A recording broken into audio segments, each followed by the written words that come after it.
slide, getting lazy, and find the skeleton of what I could be. I had enough of the world, always begging me, do this, do that, so I'm escaping. Fight or fight, is it right to run, or am I falling short of who I should become?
Hey everyone. So I did a bad thing and I decided to be ambitious tonight and I picked Crusader Kings 3. We'll see how it goes.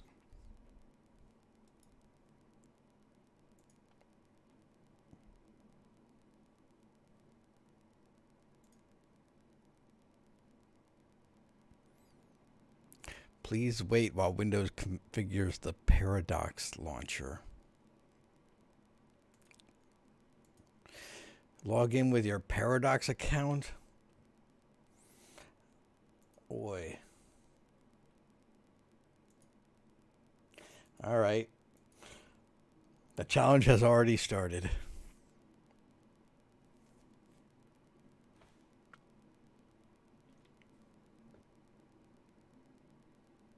Let me I have to get my login information. So enjoy this black field of nothing.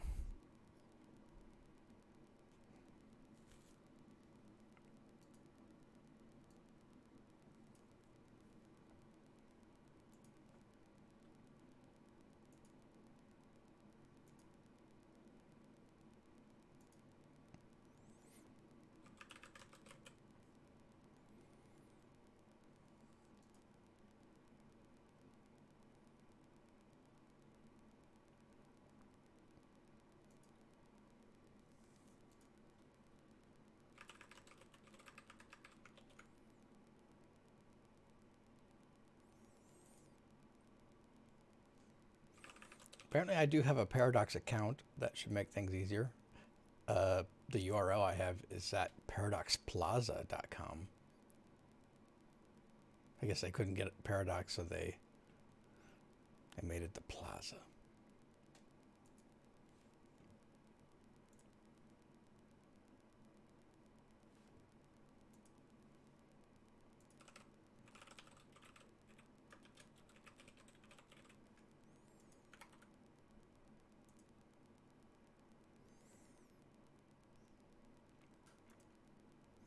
Apparently, this does not match our records.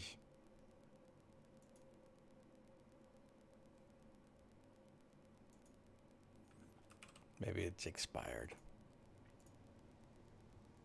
I click forgot password, and it sends me to Paradox Plaza.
Wow, that is a really old password. That is uh, before LastPass or anything.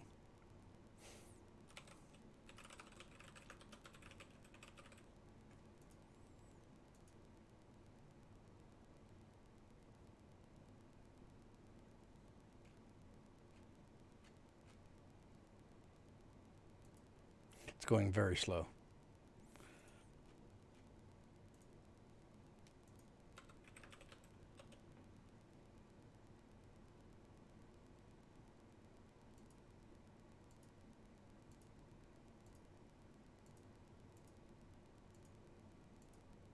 And it is not letting, it's not sending me the reset.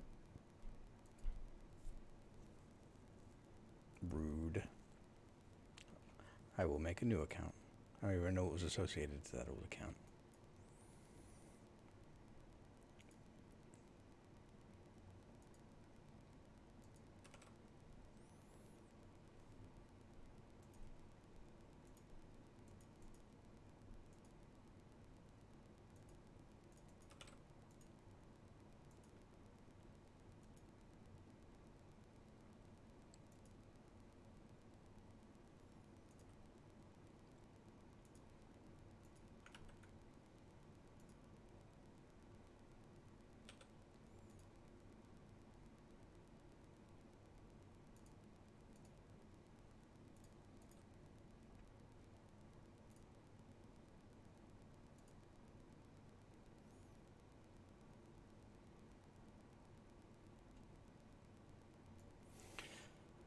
An account with that email already exists. Okay, well then let me reset it. You jerks.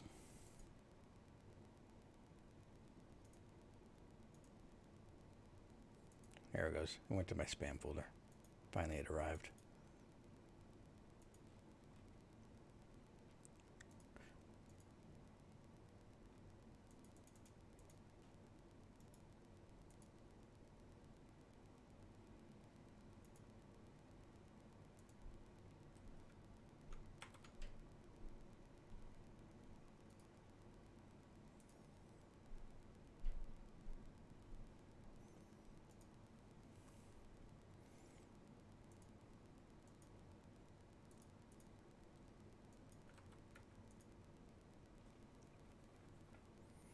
Would you like to set a username?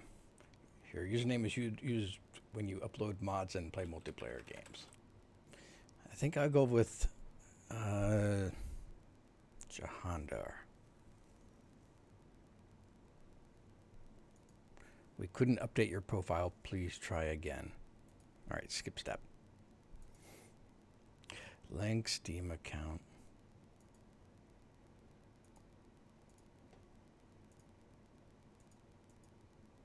Okay, I think I'm finally launching the game. That took entirely too long.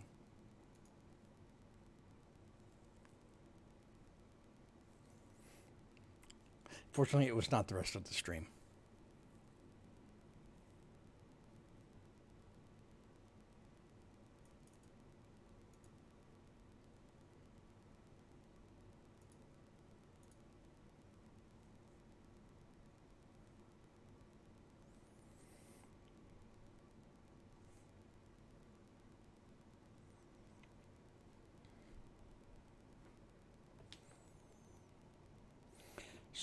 Stupid. I don't mind store launchers, but I don't know if every developer needs a launcher.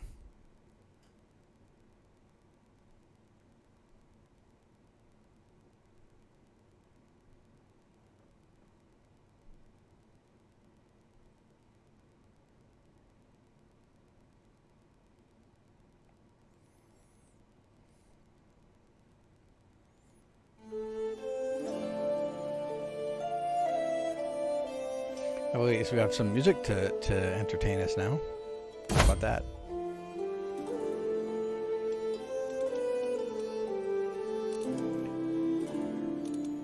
Let's look at settings. Holy crap, that is tiny. I'm supposed to read that? That is the tiniest settings.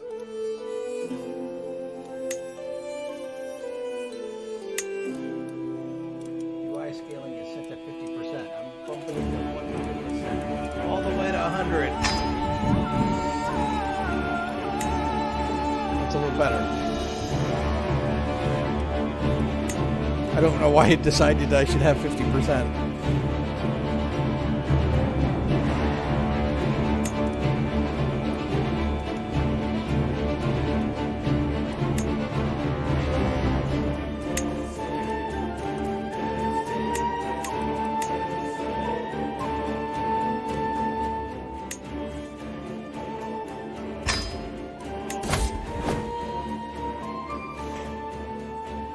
Crusader Kings 3 is a deep strategy game of dynasties and intrigue. If you are new to the world of Crusader Kings, we strongly recommend you play the tutorial.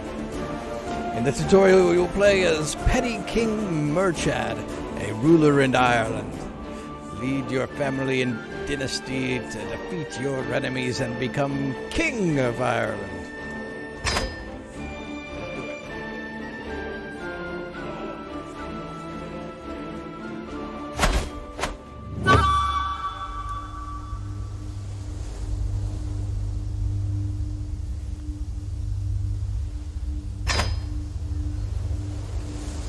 Alright, I'm learning things.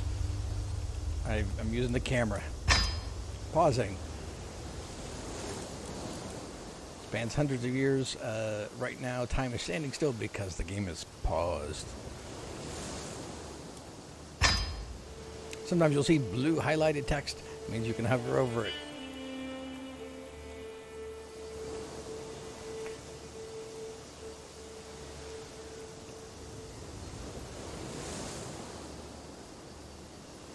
We got hovers on hovers. Was that really making motion sick in that? That's pretty wild. Now let's talk about the game. Everything takes place on the map before you. The world consists of large and small territories called or landed titles held by various rulers.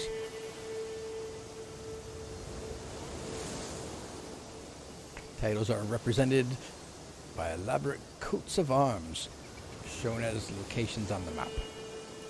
The icon representing your realm is that of your primary title.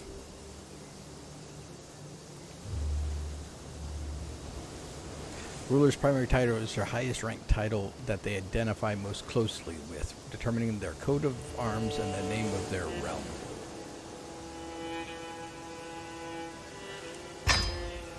You hover over your character portrait, the coat of arms over your realm capital, Luimnich, will glow, and the entirety of your realm will be highlighted. Munster is your primary title, which is why your realm is named after it. You also hold the earldom of Thomond as a separate title. It's good to have that just in your back pocket.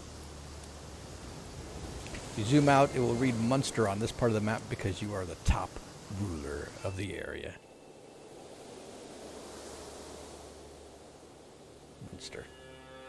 Munster. Alright, ruling over others. As a ruler, you can only hold so much land on your own. You will often have other rulers helping with the administration of the realm by holding titles within your borders, making them your vassals. To find your own land, your domain, press the home key and zoom in. Once closer up, you'll see the blue labels on the baronies that belong to you. In this case, it will only be Luimnich. The earldom of Ormond is held by your vassal.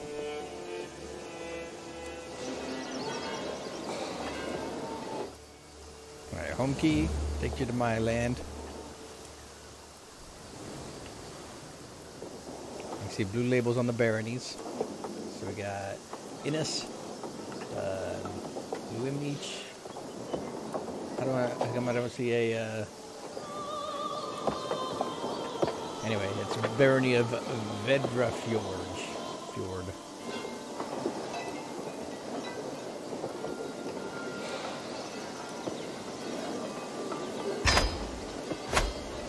Characters. You play one of many characters in this world, represented by character avatars. Your character is the ruler of a realm. You'll need to make sure that your dynasty survives and thrives throughout the ages. Your titles give you power and control over territory, as well as over other characters who might hold titles and land of their own. Alright, I'm going to click on my character. So far, so good. I can do all of the things that it has instructed me to do. Characters have skills indicating their proficiency within a certain field. Some are great talkers, while others prefer to make their intent clear on the battlefield. The main skills are diplomacy, improving others' opinion of you, martial, raising and commanding armies, stewardship, managing your personal lands, intrigue, scheming and finding secrets, and learning, studying theology and technology. Characters also have traits. So we got my traits. These are my skills. So it looks like this guy is very high in his martial stat, and that's kind of a tie between stewardship and intrigue. Alright. So my traits, which can affect skills as well as how they react to things. These are illustrated by icons in the character view. Some traits tell you about a character's personality, like fickle. They change their mind more often than not, making them hard to predict. Calm, they take things in stride, leading to a slow-paced life.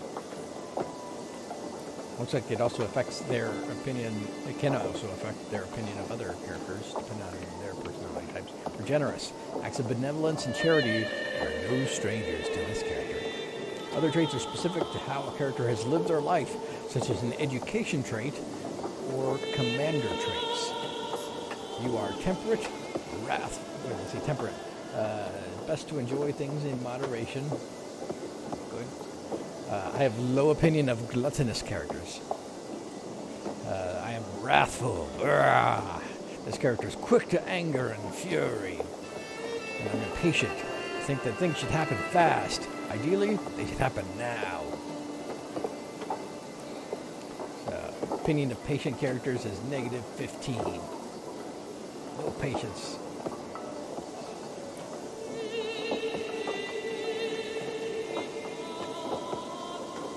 Unlocks the expedited schemes decision. It's a decision allowing you to accelerate your scheme. Okay, what's a scheme? A scheme is a long-term attempt to affect another character in some way. Ooh. Some schemes are personal, others are hostile. Personal schemes are schemes. Well, this is just tooltip over tooltip, but I guess for the game like this, you probably need it. Personal schemes are schemes that aim to induce a status between the scheme owner and the scheme target. The scheme owner usually performs the scheme of this type without the involvement of agents. Examples include becoming lovers, friends, or simply increasing the scheme target's opinion of the scheme owner. Agent is a participant in the scheme.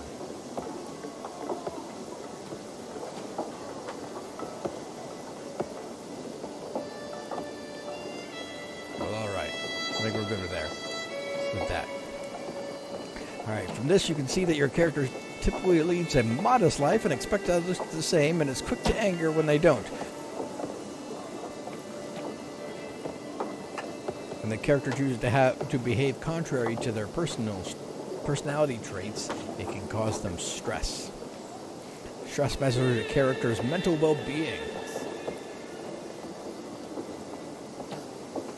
Characters gain enough strength will also gain a stress level, causing various negative effects that persist until they manage to reduce their stress.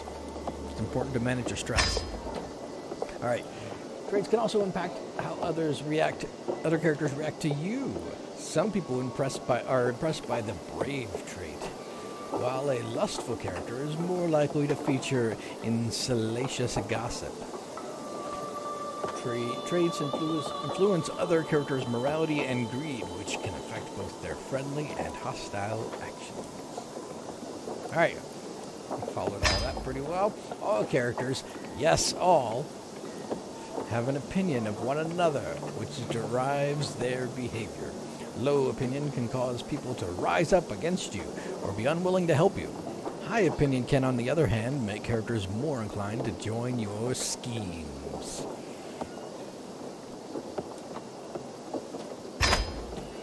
Alright, gold! Gold here! To further your goals, you will need gold. Among other things, gold pays for buildings, armies, and bribes. Gold is collected passively from both your holdings and your vassals as tax. Larger vassals and more important holdings tend to give you more tax. However, money can't buy everything. Certain things can only be achieved by spending the right amount of prestige, or, for religious matters, piety. See, prestige represents a character's fame. Piety represents virtue of a character. Acting piously according to the doctrines of their faith will increase a character's piety.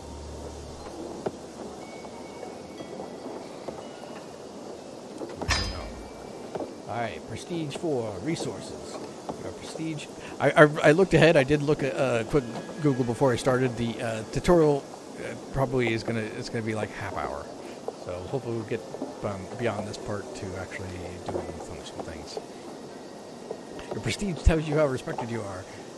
It can be earned passively over time by holding many titles, for example, or actively, such as marrying and prestigious. But hopefully everyone watching will not need to do the tutorial. They're going to understand all of this to the benefit of me reading it to them.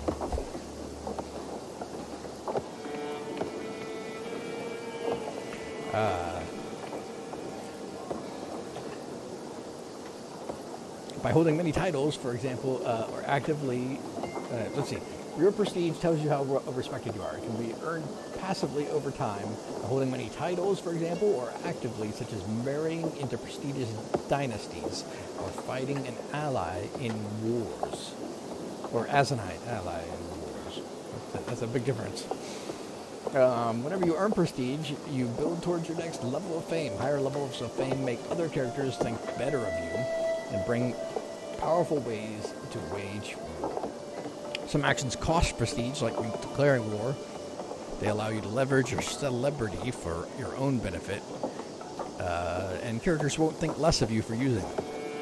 Spending prestige does not affect your level of fame progress, just your current prestige. Good to know. Level of fame does not go down, just the current prestige points. Good to know, good to know. If you have with a lot of piety, you will have an easier time interacting with your head of faith. As you are Catholic, this is the Pope. Piety can be gained passively from the learning skill and virtuous traits, or actively from pious actions such as going on a pilgrimage. You can also have a level of devotion, which builds over time whenever you gain piety and can have positive effects for your character. Similar to prestige, some actions require you to spend piety, like declaring holy wars or creating new faith. Spending piety like this is normal, and other characters will think of less of you. Okay, so piety is like prestige, and level of devotion is like, what was the term for it? Level of fame. I understand. As well as traits, your character can also pick a lifestyle. There are 5 lifestyles, one for each skill. Lifestyles represent what you put the most effort into day to day, and each one has several focuses inside relating to it. Every focus gives you a unique bonus and makes events associated with events more likely to happen. Click the lifestyle button. Not this, but I'm going to look at this anyway. Adult rulers may choose a lifestyle which in turn... We got diplomacy lifestyle, stewardship lifestyle. Okay, so these kind of match the skills in the game. Gotcha. All right, so I need to find the lifestyle button, which it says is highlighted. Which part of the screen is it highlighted in?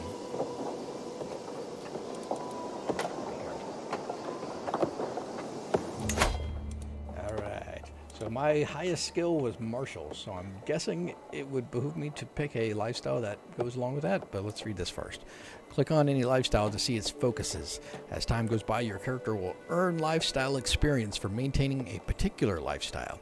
When you acquire enough lifestyle experience, you can select one of that lifestyle's perks from any of its trees. Perks represent you practicing and developing yourself over time and offer unique bonuses like special traits or unlock lifestyle-specific mechanics and content, such as the ability to start abduction schemes. As an example, the strategy, authority, and chivalry focuses all grant martial experience, which can be used to acquire any of the martial lifestyle's perks. Completing perk trees leads to different lifestyle traits. Okay, so it says here now, even because of your martial education, you gain 30% more experience in this lifestyle. So I think it's pretty clear I probably want that. And then let's see, we got a focus. A strategy focus, luck can win a duel. A fool can win a battle. It takes more to win a war. Authority focus. To rule is to make all the aspects of a realm move in unison and work together. Or chivalry focus. Victory comes not through blood or gold, but honor. So looking, if I remember, yeah, so my next highest skills were in stewardship and intrigue.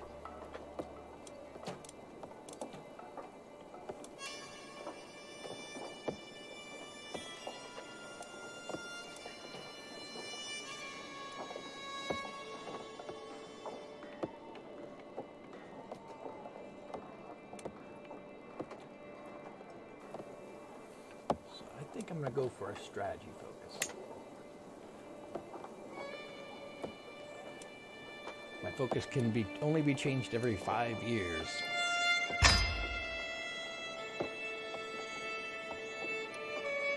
I understand.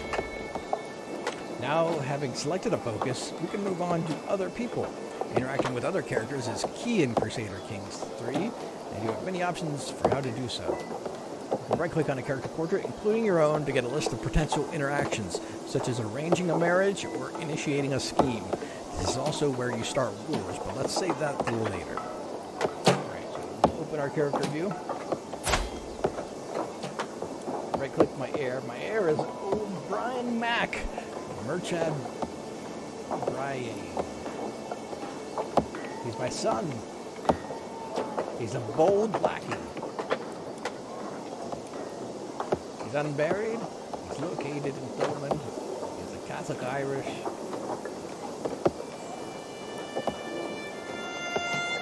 Alright.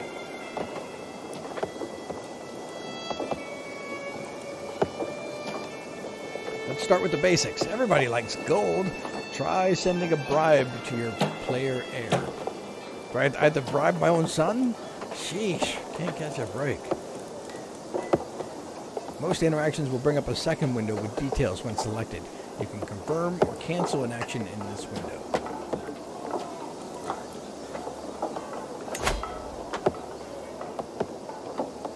You will accept it and you will gain 15 opinion of me. There you go, son. Well done. You've successfully increased somebody's opinion of you.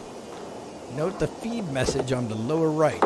This is where mildly interesting, #mildly interesting, but non-critical information appears and goes away after a little while when unpaused. Certain opinion modifiers last forever. Like family bonds, others will wane over time, like the fading memory of receiving a monetary gift. If you hover your cursor over the opinion number on another character, you can see exactly where the various numbers are coming from. Is it due to a marriage alliance, a gift of gold, or simply that they appreciate your honest nature?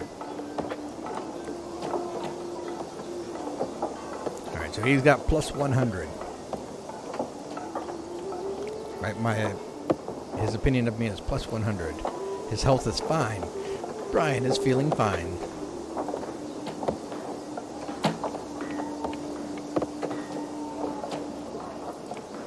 I understand. Now let's talk about your dynasty. As the game goes on, unless your character meets with an untimely accident or terrible disease, they will grow old and eventually die. The story doesn't end there. It's only game over if you do not have an heir of your own dynasty.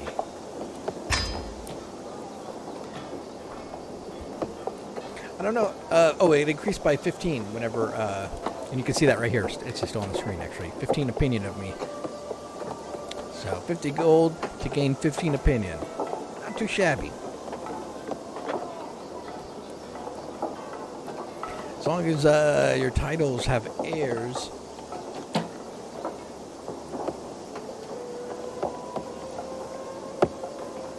I bribed him with 50 gold.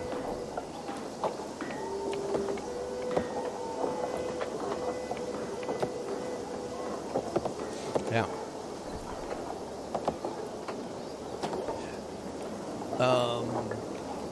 Your legacy will live on. When your character dies, you simply start playing a new one, the player heir.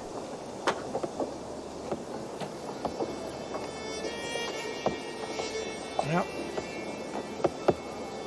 Depending on the type of succession your realm has, this is likely to be one of your children, perhaps one that you have groomed to rule. Your dynasty has its own coat of arms, which is currently highlighted and can be clicked for more information. You don't need to do anything with this now, but if you want to look at the details of your dynasty later, it can be found here. Well, let's look at it.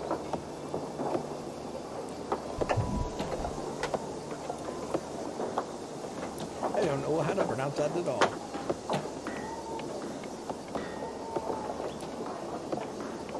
Insignificant.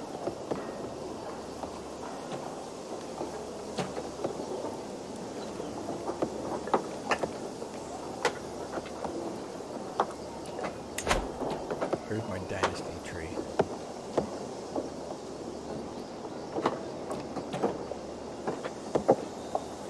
Here's me, King Brian. No. Wait, here's me. I'm Merchad. Brian is my son, right? Yeah. There's a lot of Brians. King Brian. Brian. I guess it's our last name. And from his name came our last name. I get it.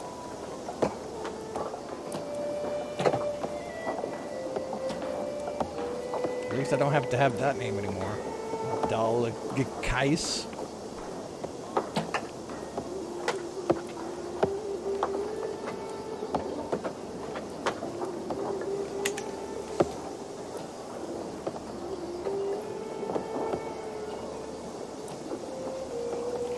spiders, they don't mind stairs. Didn't she ever do the Itsy Bitty Spider song when she was a kid? They go up water spouts. You think a staircase is going to stop them? Heck no.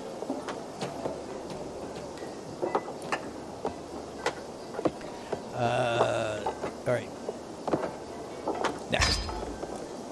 Succession laws determine how all titles and resources are divided between heirs when a character dies. Currently, you only have one heir, but let's take a look anyway.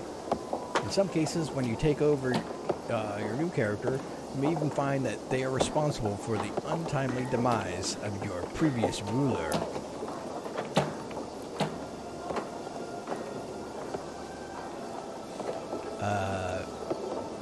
Open the realm view on the right side of the screen, highlighted. Realm view, okay, is the green crown over here. And we're going to look at, alright, so we have domain, the vassals. Right now, apparently I have one vassal, and it's Earl Ragnvald Sigtrygurson of Ormond.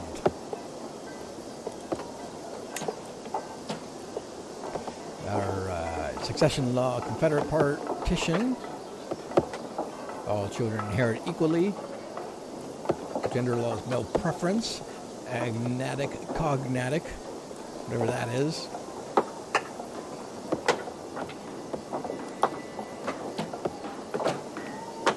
All these fancy words that they want to define, they don't want to tell me what agnatic, cognatic means.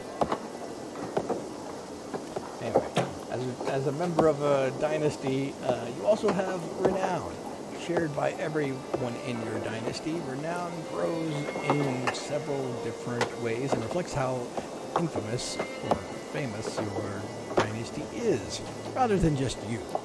Increasing your renown will echo down the generations for your descendants, rising your level of splendor, the best level, the level of splendor. It's a measure of how famous a dynasty is.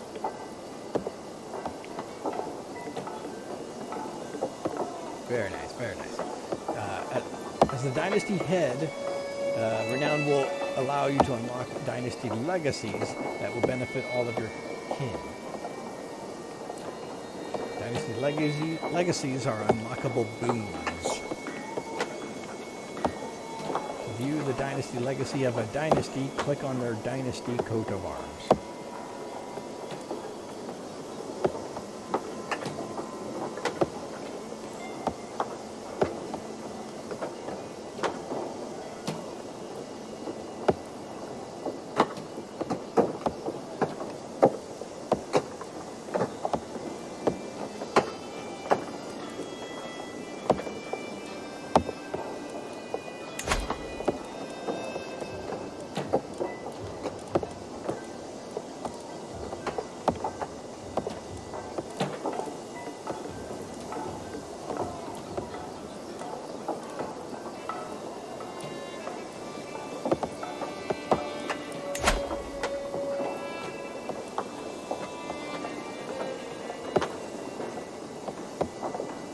Level of splendor is insignificant.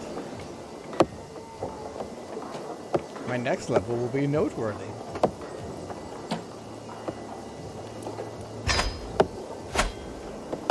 Alright, marriage. To ensure the future of your dynasty, you need family members. Getting married is a good start, but we cannot promise that you will marry for love. Let's click on the character. Let's get married. For unmarried characters in your domain, you can set up marriages or betrothals by right-clicking on the character and choosing Find Spouse or Arrange Marriage. The two options behave differently, so let's go through them both. I'm going to go to Find... This happens, Shiara.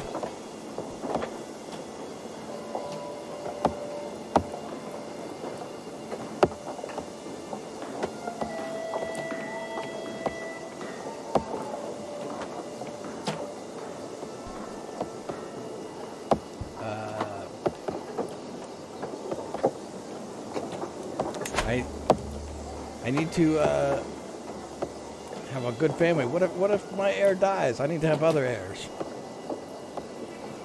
for a spare heir.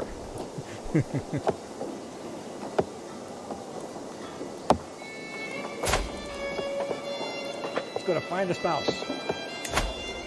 Hello, any spouses about? Potential spouses? Choosing find spouse opens a list of potential spouses. They hail from courts all over the world. Choosing arranged marriage also opens a list of potential spouses, but only with people from the court of the character you clicked. Your own character is visible on the left because this marriage needs your approval. Whoever is the liege of the other spouse will appear on the right side, as the union will need their approval as well. Arranged marriage can be useful for matchmaking between your courtiers or for setting up a specific marriage alliance. For now, find spouse is more relevant for our purposes.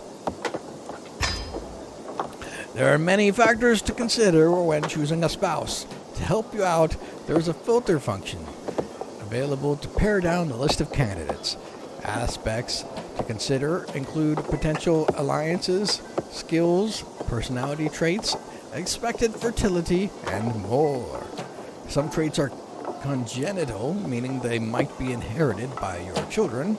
Perhaps someone with a trait like that is a good place to start. You can change your selection by clicking the Clear Characters button in between the characters you are setting up to get married. Nothing will happen until you click Send Proposal. Alright, let's see.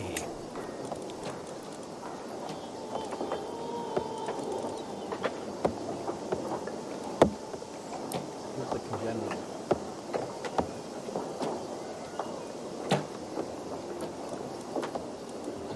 Some healthy. I'm an Irish Catholic, and I want someone who's a Catholic and Irish. Traits, inheritable traits. Only show characters with at least one good inheritable trait. Oh, none. What if I go out of Catholic? What if I go out of Irish? What if I go back into Catholic but keep the Irish? Oh boy.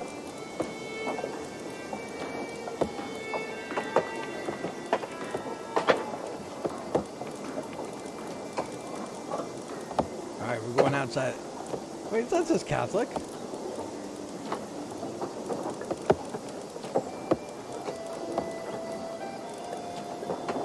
Filter likes cats. Is likes cats in here? Let me type in the search box here. Cats. Oh, Catholicism. Catholicism. Does that work?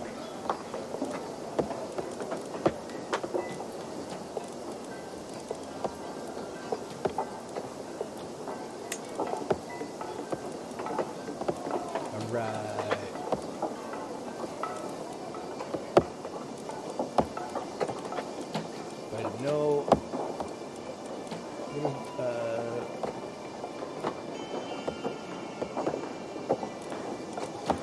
Gallic.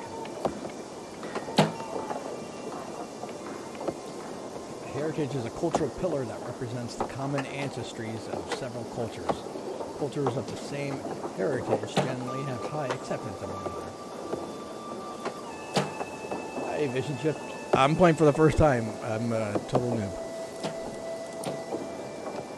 So let's see, we got Dianheim, an analytic zealot, unmarried, always a plus when looking for a spouse, unmarried, and located in Carrick, and she's Catholic Gaelic. And Sorsha, wandering, she's wandering around. Honorable antagonist. Unmarried.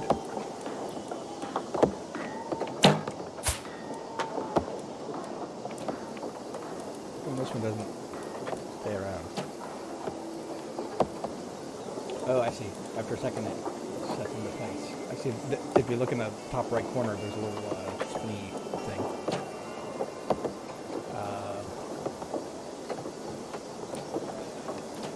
So Sorsha, she's wandering around. She's an honorable antagonist, unmarried.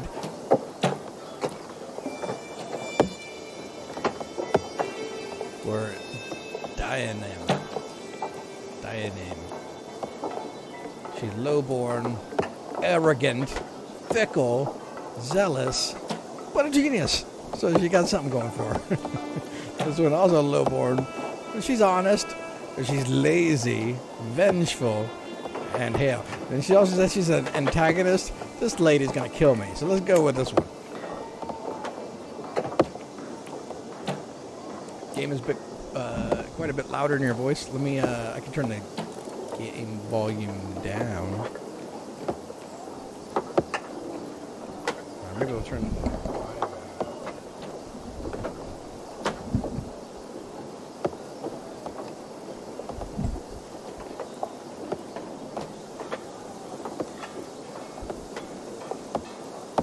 It's true. If you're gonna have an antagonist, you want a lazy antagonist.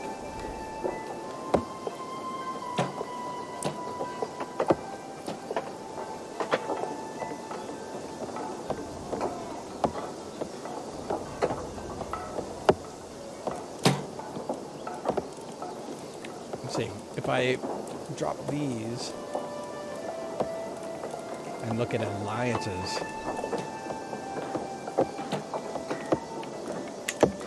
What other options do I get? Ooh, I can get an alliance with some of these. This is maybe the way to go. We got Mencia Lopez.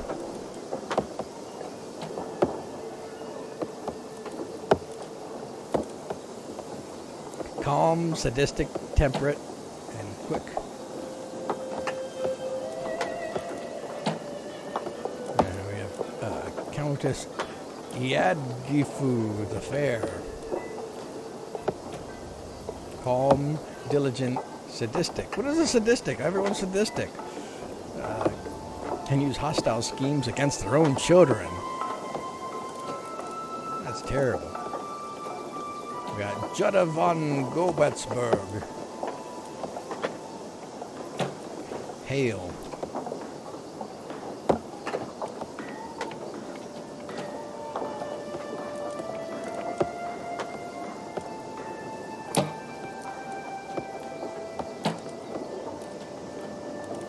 These are all like little kids.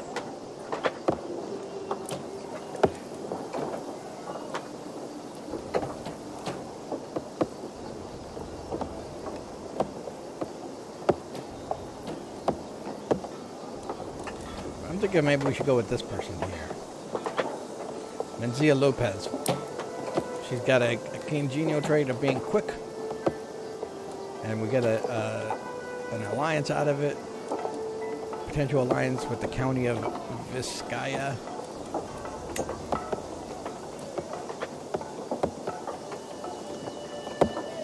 Medium chance of children.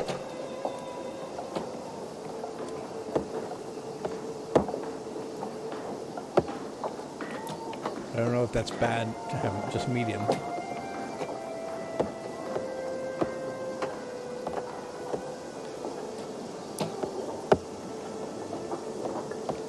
What's a hook? A hook is a general term for a relationship between characters where one can get the other to do their will. There are two types: weak hooks and strong hooks, which are acquired in different ways. This can be used to force through many interactions.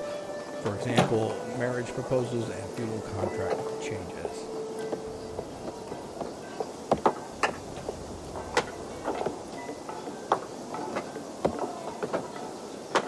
So it's like, oh, you owe me a favor, or I'm blackmailing you. Got it. Good to know, good to know. All right, let's send it. To the amicable petty king merchant of Munster, I gladly accept your marriage proposal. You'll be joined with my sister Mencia in holy matrimony. May your reunion bring happiness and fulfillment. Signed, Count Ineko of Vizcaya. Excellent. All right. You selected 2 characters for your marriage. You're presented with details of the union along with additional options, such as having the marriage be matrilineal. We already looked at all this. Excellent. May you live long and happily together. You may have noticed the toast message at the top of the screen. I don't think I did. Toast messages deliver quick-fire information that is relevant to you or your character. Marriages are also usually accompanied by an event, as your potential spouse's liege accepts or rejects your offer with a letter. There are different kinds of events, and they are critical to shaping your destiny, so keep an eye out for them. For this tutorial, we recommend that you use Find Spouse for your son as well. As soon as your son is married, he can start producing members of your family and heirs to your titles. Alright, let's get him married. Boy, you look mean.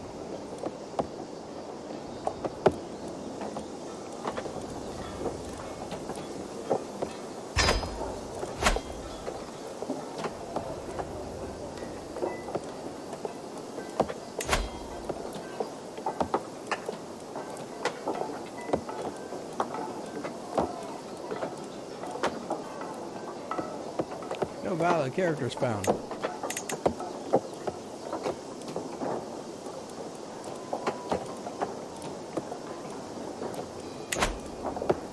Nobody wants to marry my son. Fine.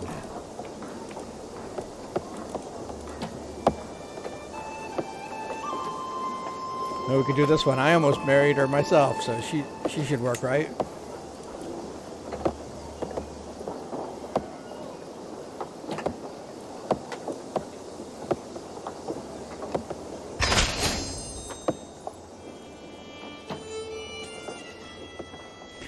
To the amical petty King Murchad of Munster, I gladly accept your marriage proposal. I will graciously take the hand of your son and heir, Brian.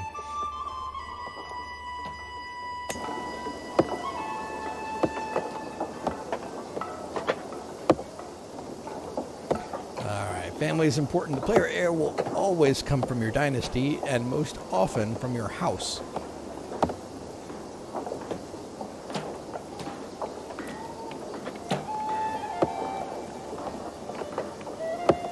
In the future, it won't hurt to keep an eye on your family and their line of succession. Depending on their succession laws, you might end up inheriting titles along with land and vassals from your relatives. Not everyone in your dynasty will be landowners, but every plot of land on the map has an owner. Sometimes that owner is you, sometimes it's one of your vassals, and sometimes it's another realm entirely, many of whom also have or are vassals. Those titles belong in a pyramid-like hierarchy according to their title tier. A barony, a county, a duchy, a kingdom, or an empire. Every title is legally part of a title or tier of the chain. For example, each county is thus part of a duchy. There are many dynamic names for these titles. Your current ruler is in charge of a petty kingdom, which corresponds to the duchy tier. Good to know. We say legally because as Crusader King 3 lets you play with history, there's no way to guarantee that a king is actually in control of all the titles that his kingdom is supposed to contain within its borders. We call this title hierarchy de jure, and if the structure has been broken, it is often possible to declare war over errant territories. If you switch to the Duchy titles map mode, you can see that as the ruler of the Duchy of Munster, the County of Desmond should legally be part of your realm. Alright. Continue to change to the Duchy titles map mode. How do I change to the Duchy titles map mode? Here we go, down here. Are these all the map modes? Shows the kingdom. Yeah, so anything to do with the map filtering looks like it's down here. Good to know. Alright. Now we're just returned to the other mode? Okay. Well, let me, Well, let me just do that. That's E button. Or Shift Q for duchy.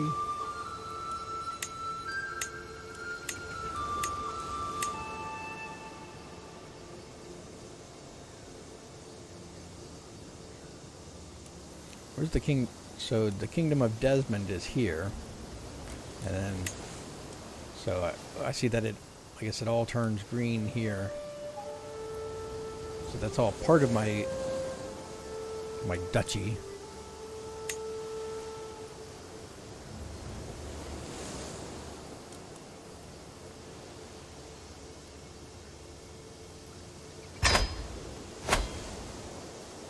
The de jure title of Munster consists of 4 counties. Their names should be visible on the map. Thomond and Ennis held by you, those 2. Desmond held by a neighboring ruler, and Ormond held by your vassal.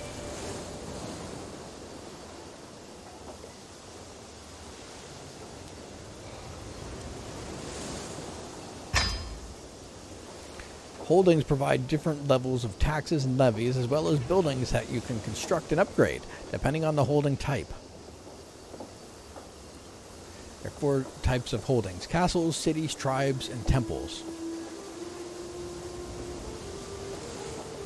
We suggest that you start by upgrading the bastions and curtain walls. To continue, click on your capital holding and select bastions and curtain walls among its buildings and upgrade the structure.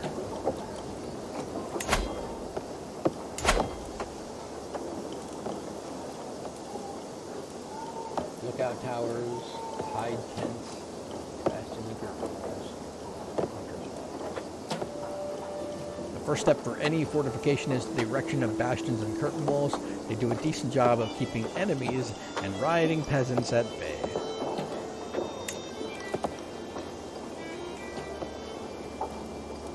It's going to take 3 years and 225 gold. Fortunately, I have 1,002 gold.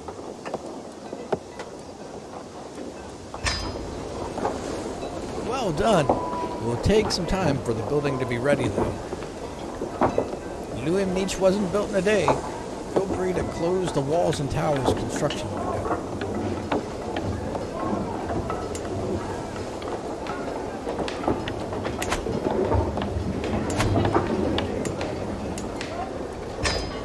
Every holding provides taxes to their holder. If that holder is a vassal, they will in turn... Oh, I forgot I was going to adjust the audio. Sorry, no. Settings.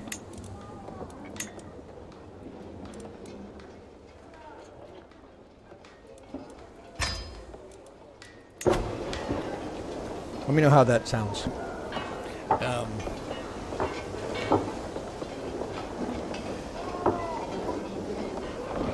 Sounds kind of the same to me. Did I not save it? No, it's saved.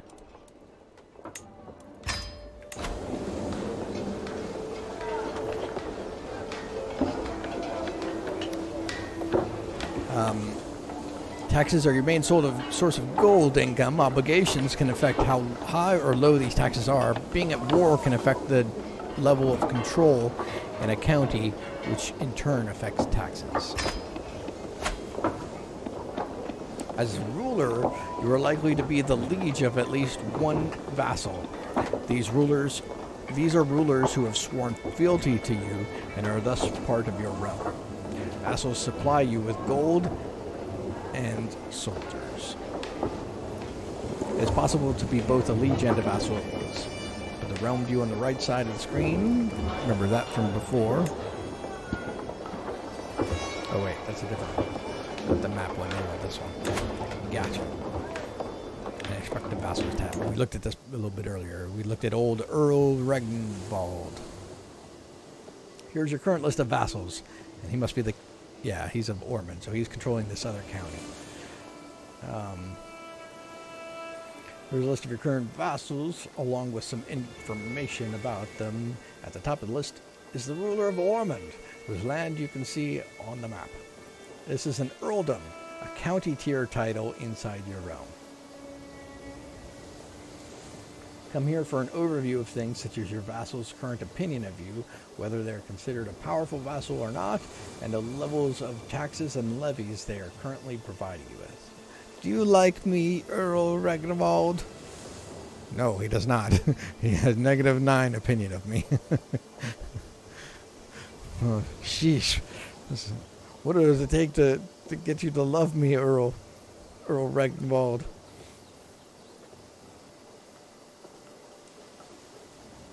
He is a powerful vassal, though, so he should be respected. Even though he does not respect me. It's worthwhile keeping your vassals happy.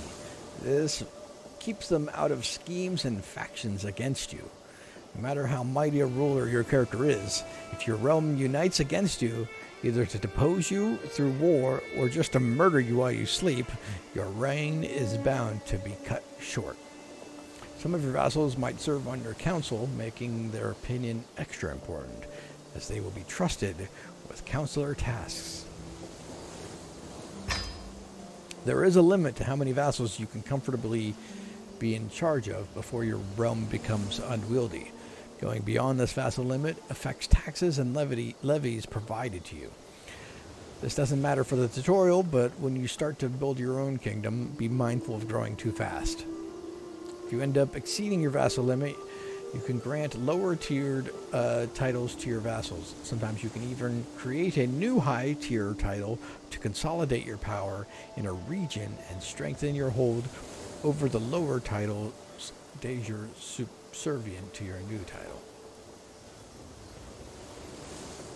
Gotcha. So, if you get a lot of them, you start grouping them. And put one ahead of them.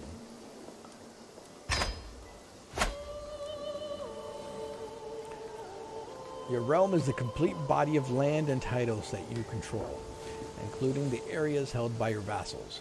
Right now, for you, this means the counties called earldoms due to your Irish culture of Ennis, Thomond, and Ormond. When domain is used, we are instead referring to the land that you personally, without vassals, that the land that you own personally without vassals, Ennis and Thomond. Some things that happen will only affect your domain, others will impact your entire realm. Got it. Note that there's a limit to how much land you can hold personally before you start incurring penalties, the domain limit. When you go above your domain limit, it can be a good idea to use the grant title interaction on your characters you are friendly with, making them your vassals. As you have no spare titles to give away, you cannot currently do this, but you would otherwise find it in the character menu, visible when right-clicking on a character. Got it. Managing a realm is a lot of work. As a ruler, you have the help of your council. These can be either vassals or members of your court, and they act as your trusted advisors. There is a council position corresponding with each skill, and married rulers will also have their spouse assisting them. Continue, open the council view. Alright. Looks a little throne chair. It's for the council. Counselors can be set to work, and they do all different things. And they all do different things. You can change a counselor's task by clicking on the button near their portrait in the council view. Being a counselor is a prestigious position. Powerful vassals expect to be appointed and will be unhappy if left out.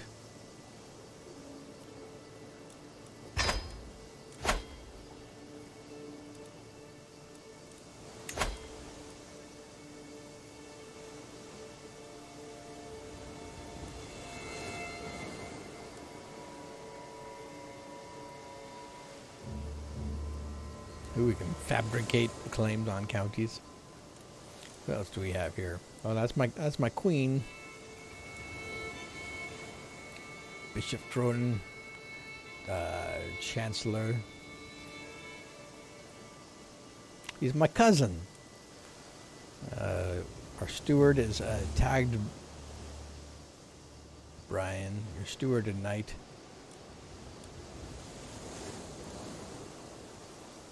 Earl Regnevald. There he is. He's on my council. Even though he hates me, he has -9 feelings towards me. My nephew and spy master. What can I do to make you love me?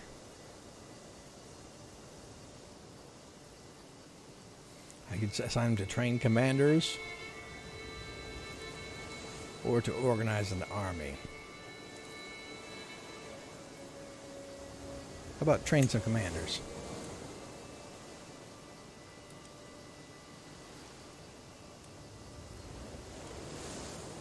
Will you like me if I give him a wife?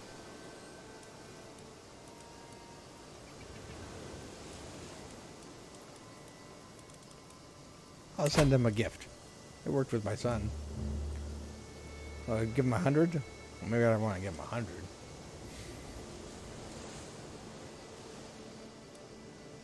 I'll send it anyway. He paid 100. I gained a 21 opinion of me. Yeah, that's better than I got from my son. I only got 15 from my own son, and now he likes me plus 12. Money can buy me love. All right, schemes are long-term goals aimed at another character. They can have hostile. They can have hostile goals like trying to murder or abduct your target, or be more wholesome, such as the befriend scheme. Open the intrigue view. This little envelope with a dagger, and we'll go to schemes. Inspect the schemes tab. It should be open by default.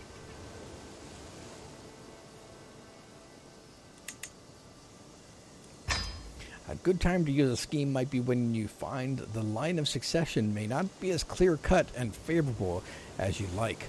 One way to get ahead is to simply remove the competition. Quietly and with no witnesses. A murder attempt comes with the risk of discovery.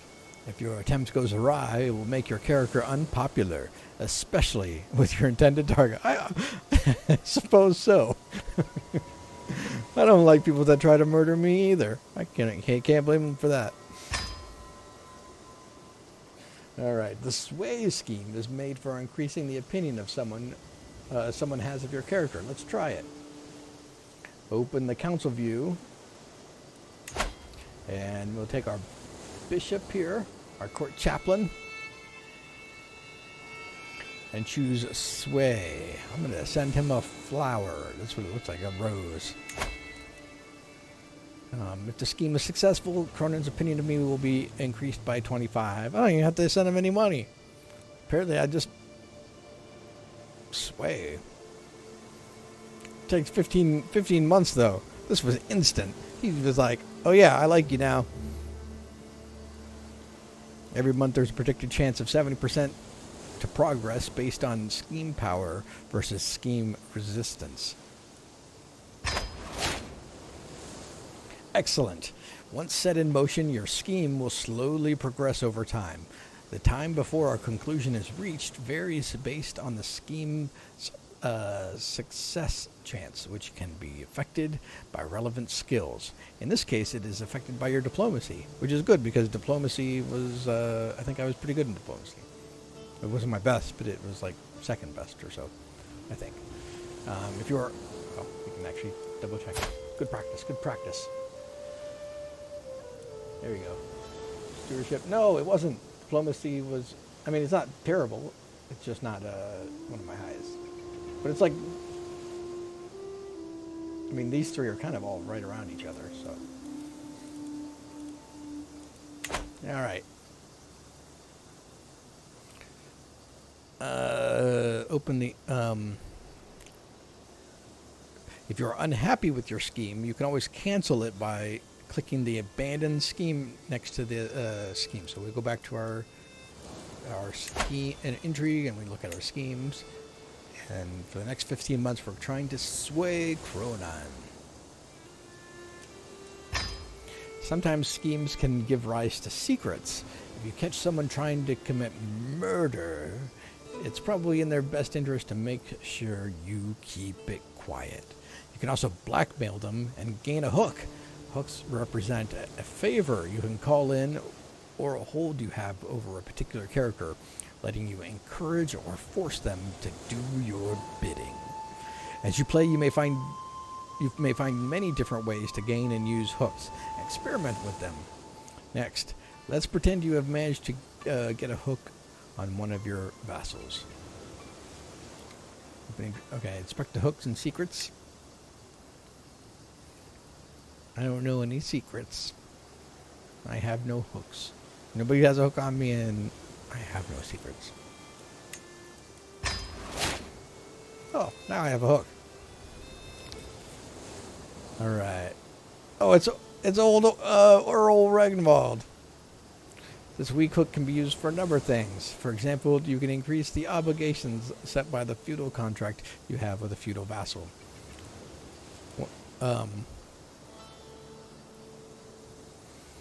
To access the menu for changing your feudal contract, go to your vassal list in the realm view, or right-click his portrait and choose Modify Feudal Contract.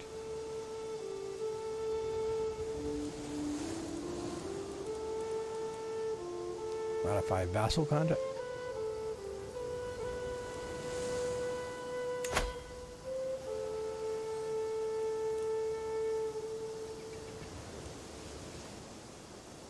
I wish you told me what the hook was or why I have sway over him, other than the fact that he's just my vassal. I can say, hey, remember that time I gave you 100 gold? You owe me, man.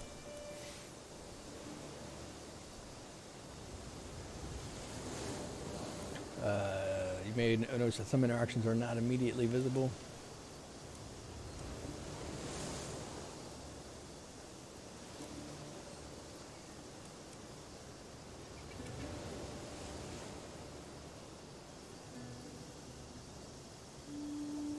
Alright, let's go to let's try going to the realm. Do it this way. Vassals.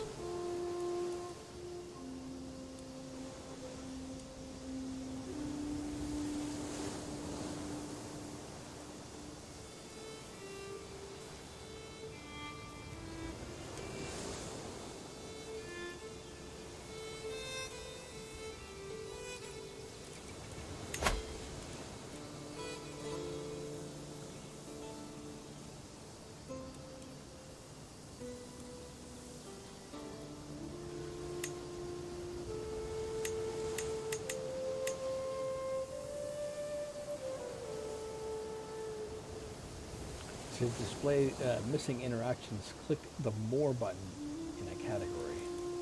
That's what I'm not seeing.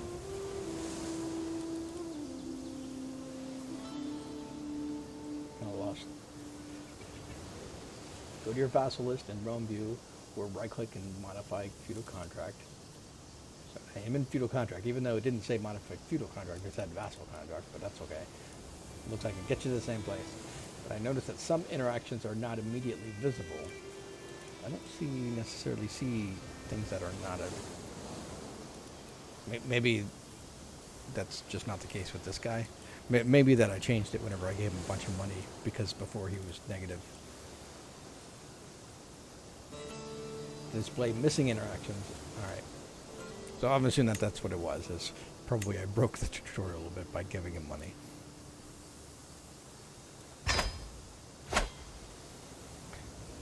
War is an essential part of Crusader Kings 3. There are many concepts to cover, but for now, let's touch briefly on some of them. The rest and the details we will let you to discover as you start playing. The most important events in any war are the battles, which are fought by armies. Most of your soldiers will come from levies, which you can expand but you can expand your army by employing men-at-arms. If things get really tough, you can also hire mercenaries, provided you have the gold. Open the military view. Most important events in any... this is already what I did. Next. When a war starts, you can raise your armies with a single click of the big red Raise All Armies button that will appear together with the war score icon to the lower right of your screen. You can, of course, raise all armies from this military view as well.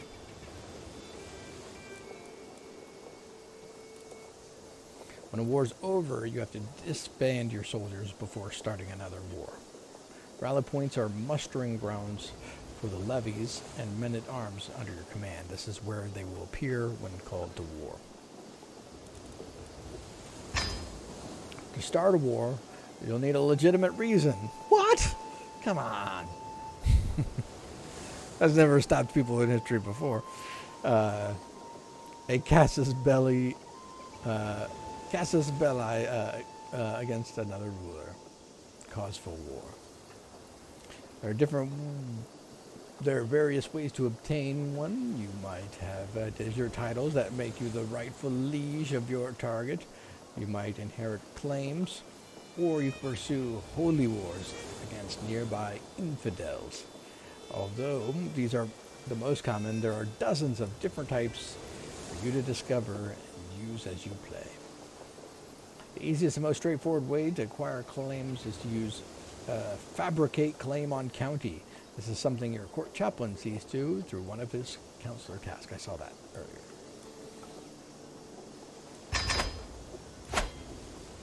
Almost there.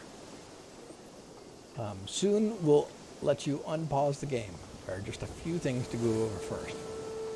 First, it's important to know that there are 5 different speeds available for you to play at. Press keys 1 through 5 to easily switch between them, and you'll be able to pause or change the pace whenever you want. Second, for certain important events, the game will auto-pause for you. There's nothing wrong with playing at lower speeds, increasing the speed when things are quiet, or slowing it down when you go to war. Generally, we recommend that you pause the game when inspecting menus or when you are faced with tough decisions. Good to know, good to know.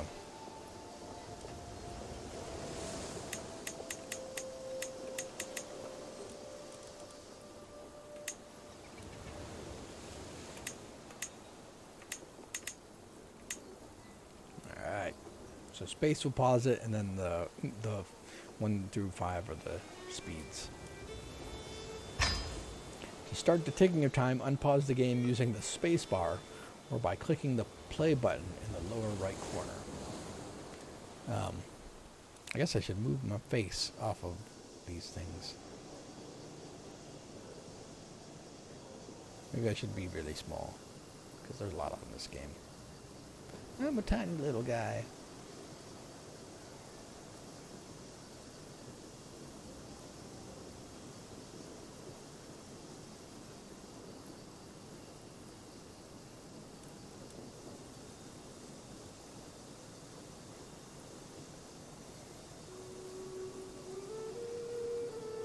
Put myself there. Put my portrait over there. I could do that. It works. Now I just have to click on my face.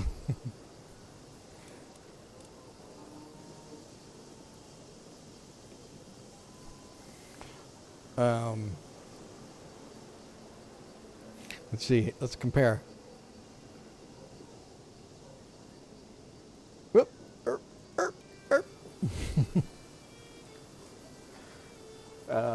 Yeah, I like that better. To start the ticking of time, unpause the game using the spacebar. Okay, we read that. This will let days, months, and years go by. Armies instructed to march will move. Events will occur on screen. Letters will be sent, and characters will age. Find a speed that is comfortable for you. You can always change it later. What now?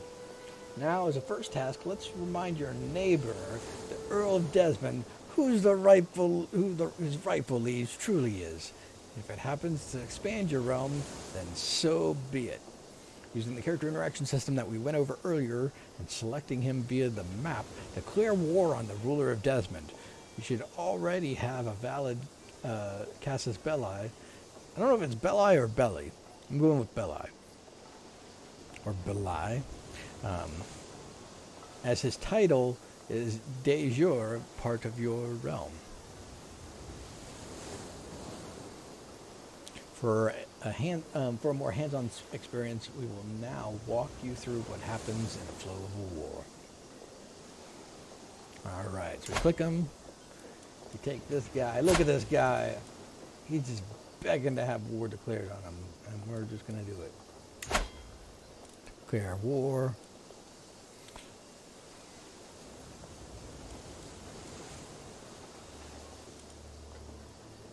Is this his power compared to mine?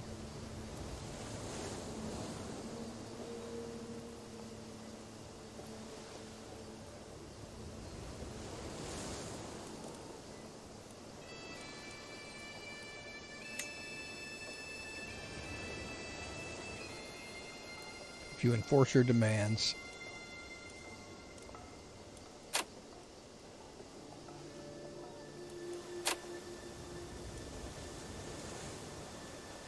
their military strength is inferior to ours.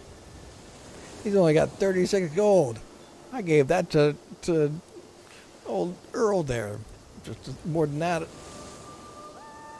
Way more than that.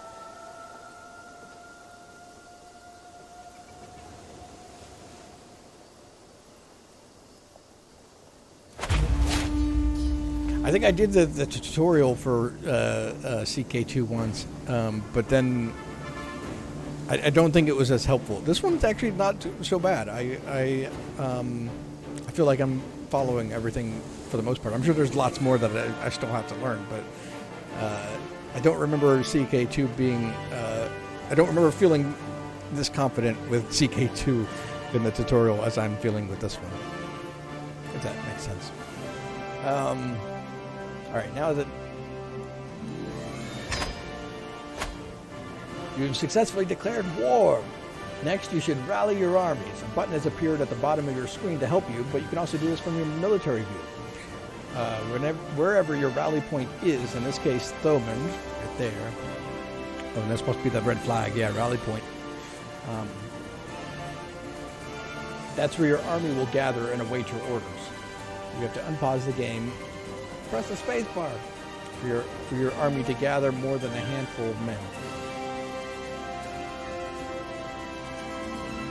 Leave it for a few days and the army will be at full strength. Alright, so we'll raise all armies.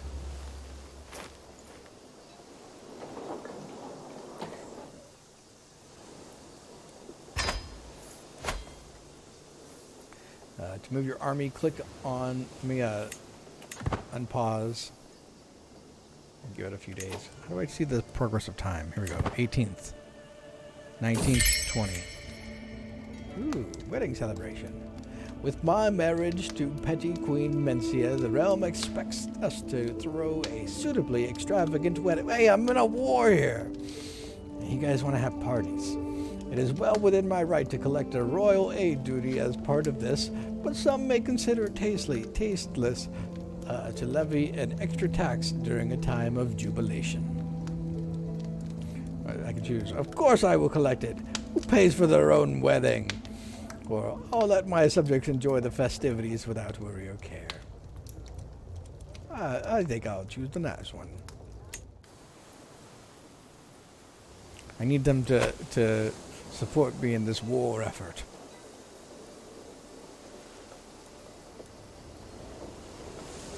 Alright, let me pause again. Is there a way to see... Oh, here we go. This must be the strength of my army now. Total soldiers is 1392. We got 400 light footmen, 10 mangonels. I never heard of them. Oh, that's... Okay. It's like a trebuchet. 10 knights and 972 levies.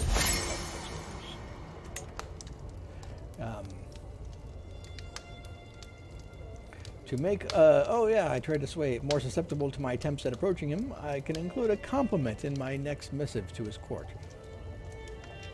I will be sure to mention his empathy and kind heart, loyalty and sense of honor, unmatched people skills, or I'll keep it short and professional.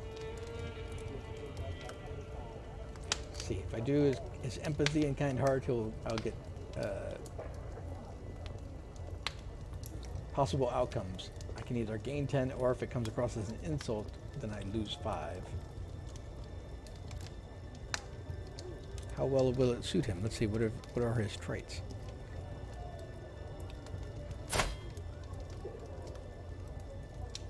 So he is compassionate, but cynical, and chaste, an insightful thinker, and scaly. He's covered in scaly patches of skin. Alright, so Lizard Man is full of compassion, so I'm going to compliment his empathy and kind heart. I think that'll have the best chance of success.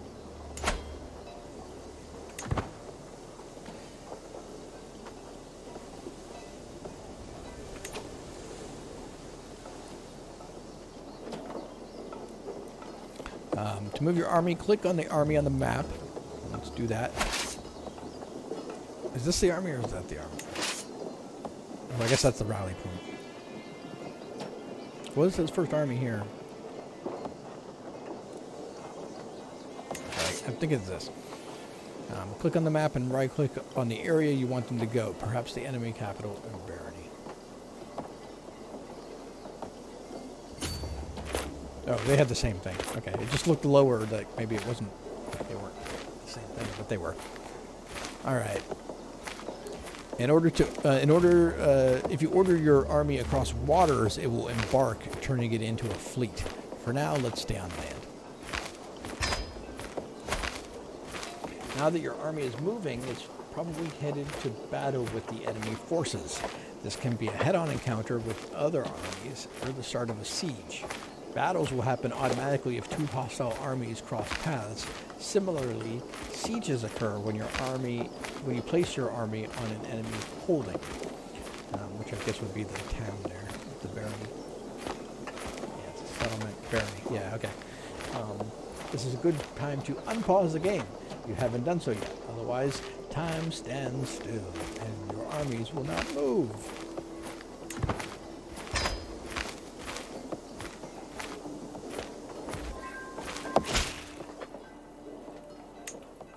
Greetings, Petty King Murchad of Munster. Our recent correspondence has been a source of joy for me. I cannot help but think that we might both benefit from increased communication. So he really liked my compliment. So that worked out splendidly.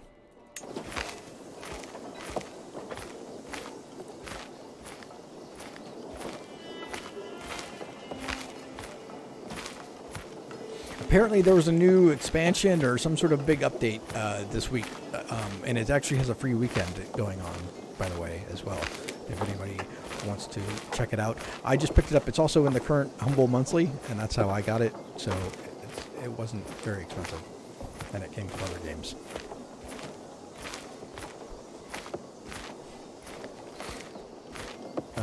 Is he going to move eventually? What's going on here?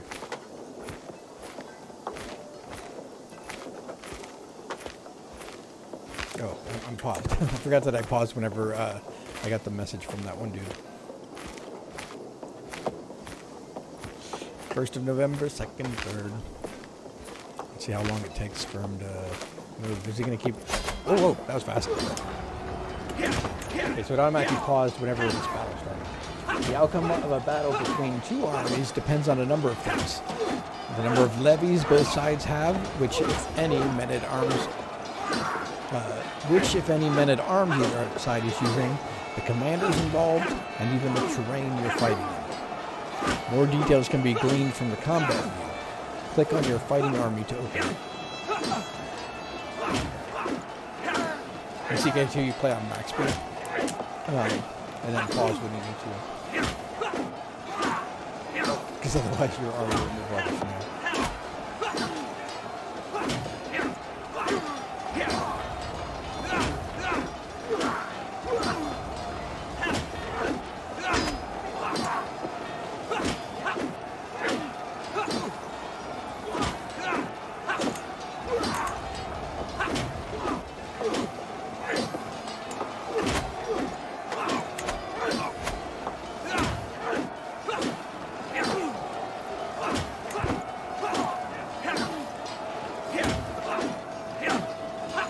Advantage 15 in your favor. Strength is going down. Our knight murdered the wounded somebody. Our knight Fursu wounded Galash. Your army is attacking an enemy holding. Click the highlighted icon, the spearheads.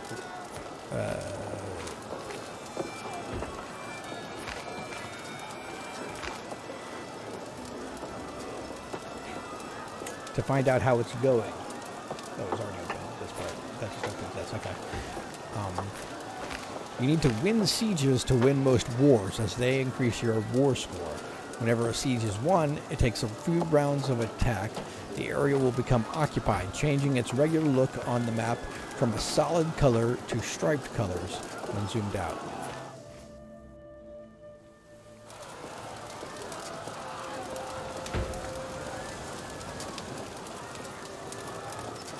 The color of the stripes shows who has occupied a holding. Since your color on the map is green, holdings that you have occupied will have green stripes. Holding occupied by the Kingdom of France, however, would have blue stripes. When occupied by the Kingdom of England, red, and so on. Alright. To get an idea of who is winning war, you can always look at the war score in the lower right corner, which is here.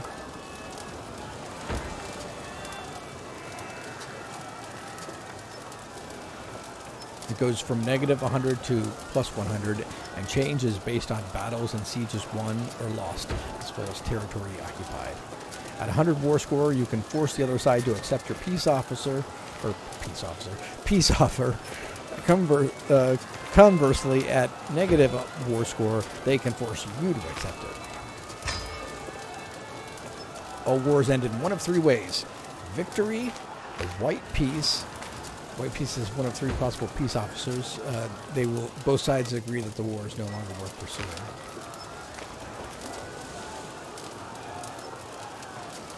Or defeat.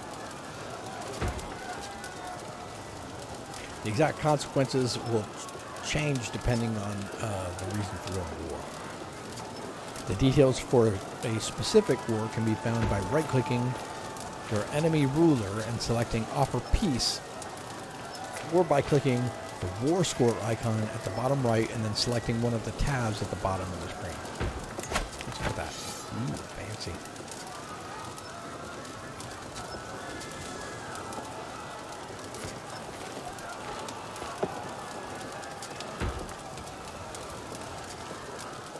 So we got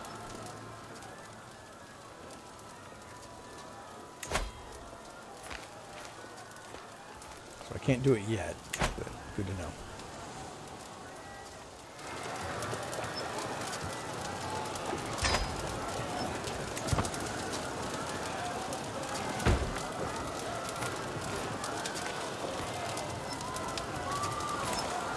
Look at how our siege is going here. The siege will last at most 8 months or more. With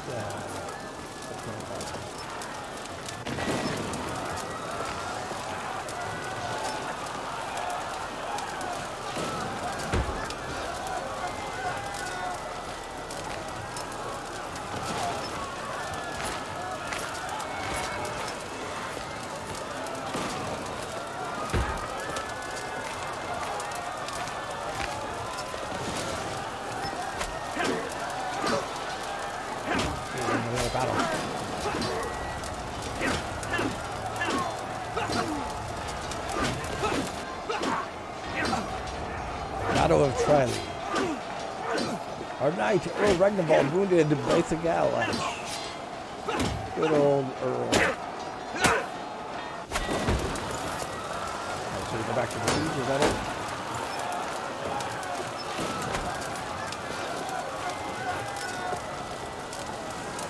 Alright, so we're at 80 out of 325.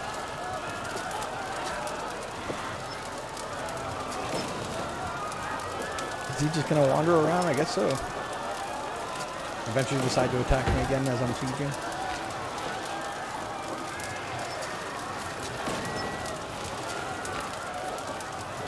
Nope, he sees me.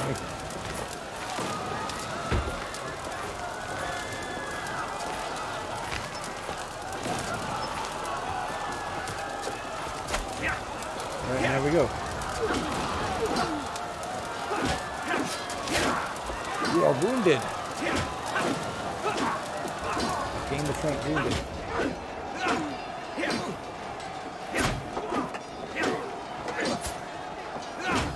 I can see a wound on my face. That's cool.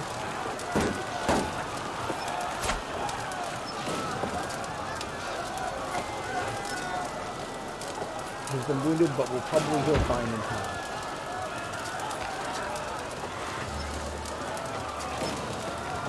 At least I get a cool scar.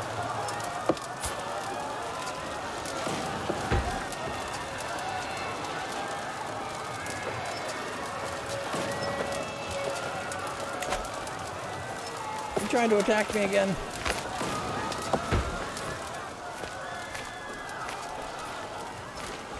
So this is the point where Mel says, make the time go faster. And we'll do just that. Valuable hostage captured.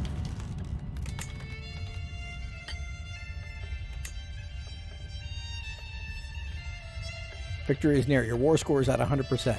You are now able to enforce your demands by clicking on the thing on the war score icon to open the war view and then selecting the enforce demands tab. Yeah, we looked at that earlier. You can also right click the enemy ruler and select offer peace. Commander promoted. My Marshal Earl Ragnvald has been showing off a promising new recruit. He may not be of as noble stock as you, my liege, but on my name I swear that Gaethon is someone who you would want on your side. Get this drag out of my castle. No, very well.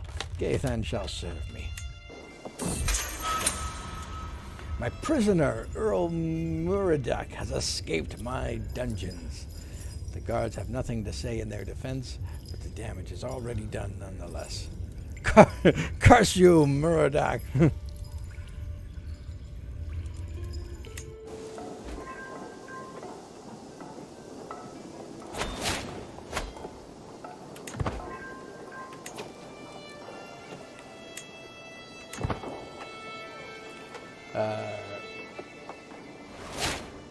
My wound is healed.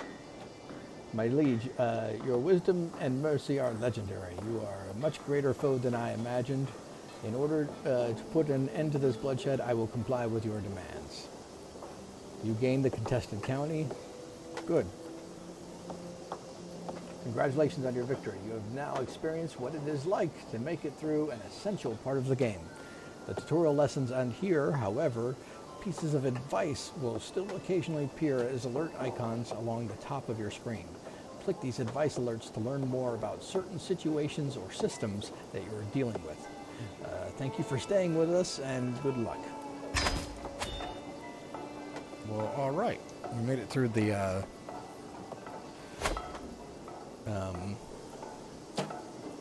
main tutorial here. There are many things that you can do now that you have dipped your toes in some of the essential systems. Crusader Kings 3 is about setting your own goals. If you want a suggestion, we recommend you try to become the king or queen of all of Ireland. War is not the only way either.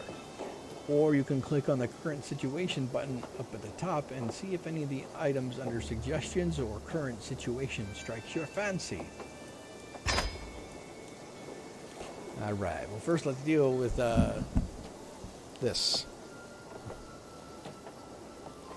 Your wisdom and mercy are legendary. You are a much greater foe than I imagined. In order to... yeah, I already read this.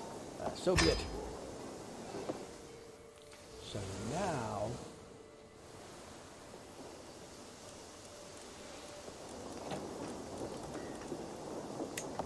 yeah, when I look at the duchy, it's all of this area.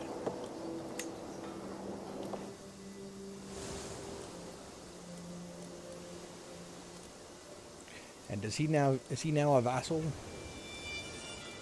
Realm, vassal. Yes, he is now one of my vassals. Okay.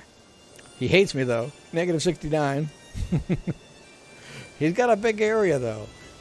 So maybe I should show him that, hey, I'm tough, but I'm fair, and get him to be on my side. So I will.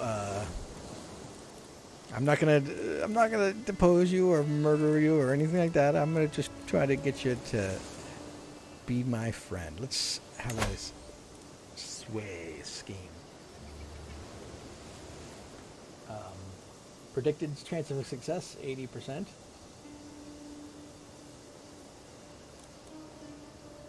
It'll increase by 25. He'll still hate me. He'll just hate me a little less.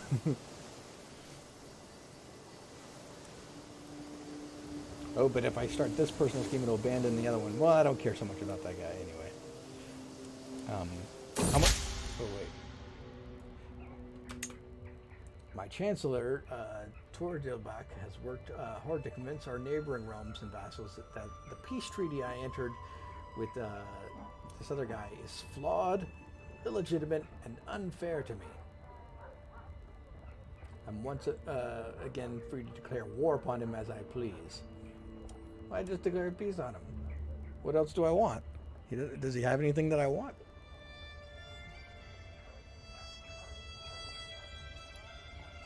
I mean, he's my vassal. His land is part of my duchy. I mean, it's good to know that I could make war with him again, but... Well, let's see. If I were to declare war, what reasons show up in the whenever you pick the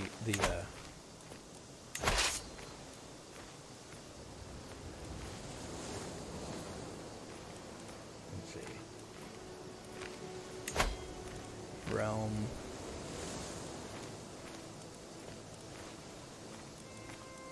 vassals. I don't have an option to declare war. Oh, personal. That's where they said war before.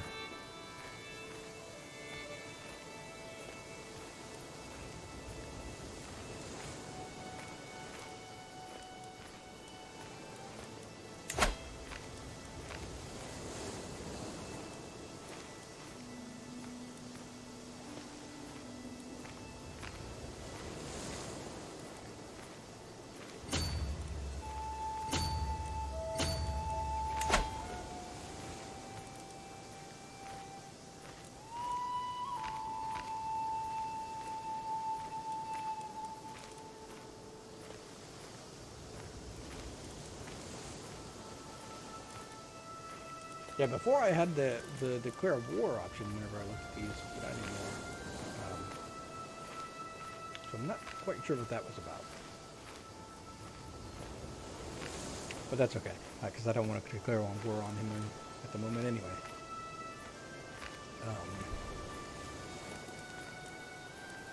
Let's see, I wanted to look and see what...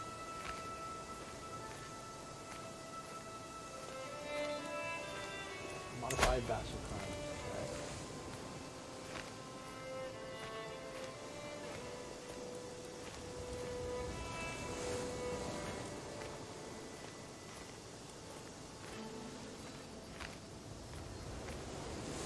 So I could try to lower the levies and taxes, and that would increase his opinion.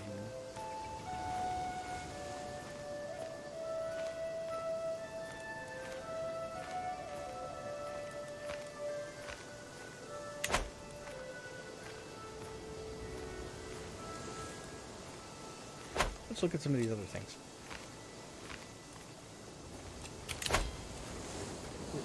Many concepts and terms that you can learn about. You can if you find yourself wondering about a game concept, you can open it in the encyclopedia. Follow the highlighted UI to see how to do this. Down here, encyclopedia.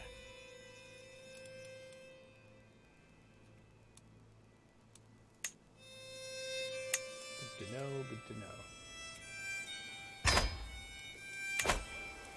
Current situation. Let's see what the current situation is.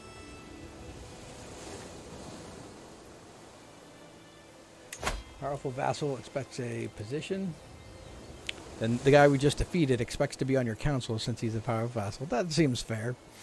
You should consider giving powerful vassals a counselor position. Otherwise, their opinion will be lowered and they may join a faction against you. So...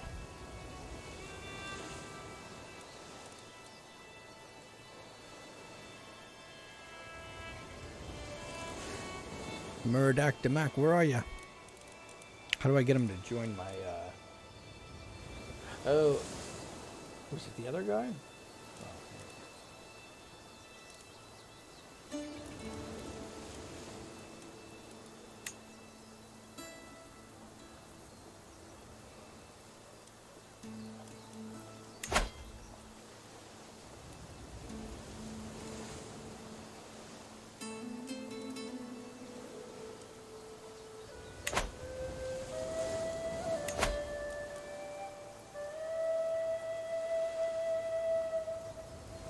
You should consider giving powerful vassals a counselor position. So maybe if I go under the kingdom, the realm, and then go to vassals, can I do it from here?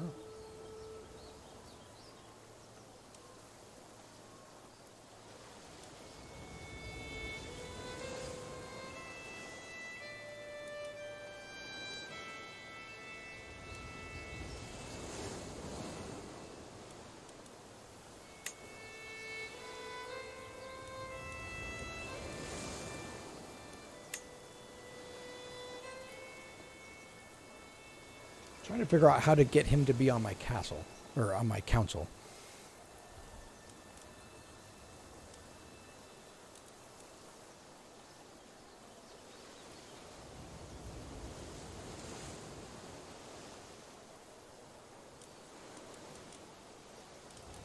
See all his memories.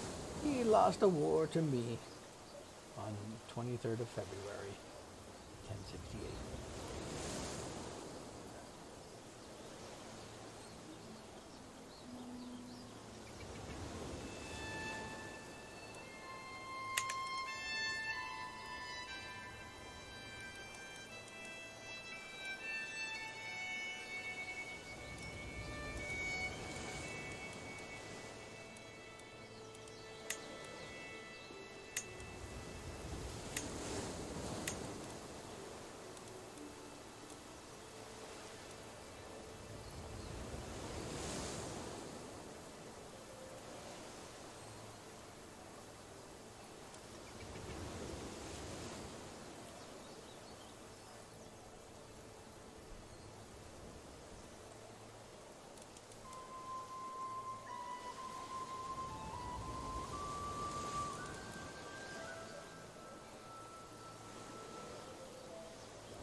Counselors are the primary assistants of any rulers and make up the council. There are 6 positions on the... Oh, maybe I have to change it from the position. Each department, each is in charge of a department that can be given different counselor tasks to perform. Powerful vassals will be upset if not appointed to one of these positions, meaning you often have to make a choice between placating a powerful vassal or appointing someone who is actually competent.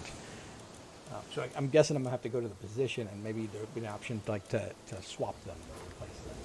We'll see what he's good at. He is good at learning. He's a mastermind philosopher. Gregarious, patient,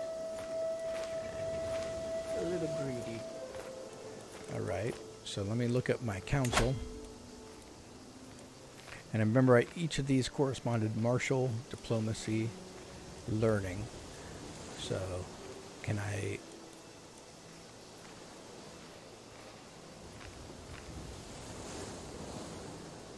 Doesn't let me dismiss him. That option is removed, or is grayed out, and I don't know why. He has the council position, court chaplain.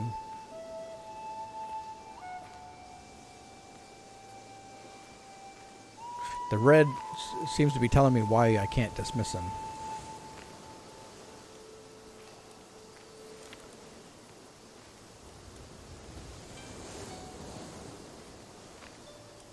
Well, can I do somebody else? What else did he do that?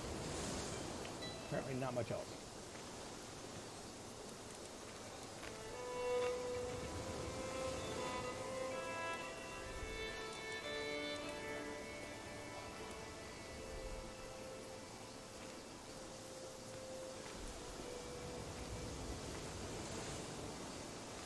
An indulgent wastrel.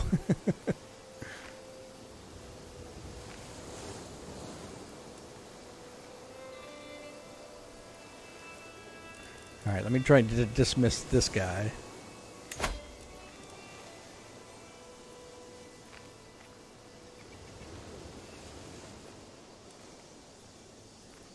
And now, can Shadow make this guy the steward? Hey, okay. We're figuring things out.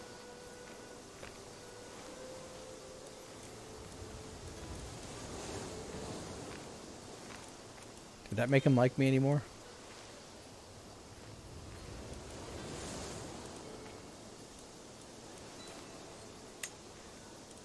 Oh, I maybe I'm able to just go to this thing and just do a point instead of dismissing the other guy and making him hate me. Oh well. Okay, I learned. Sorry, other guy.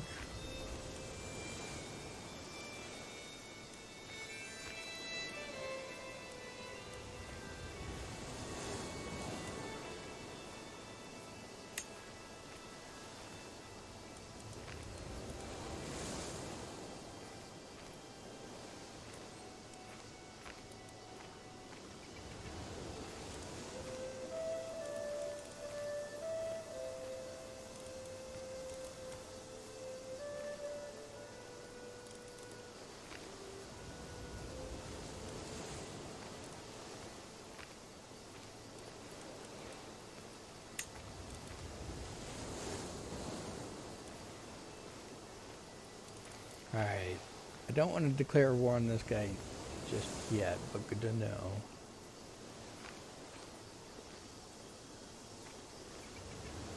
Well, let's see. How would I do? I'm better suited than him, so that's good.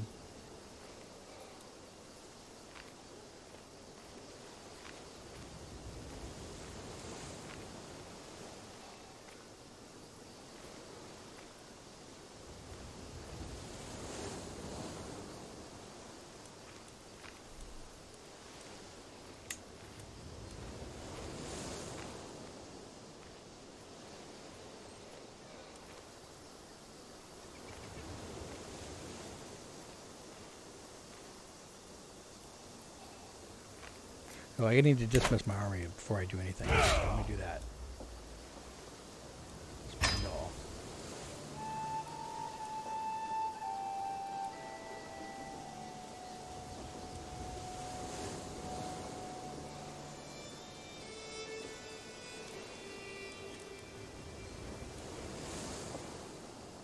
Several of your close family members are now eligible to be wed. My half-brother and my other half-brother. Let's find them some spouses.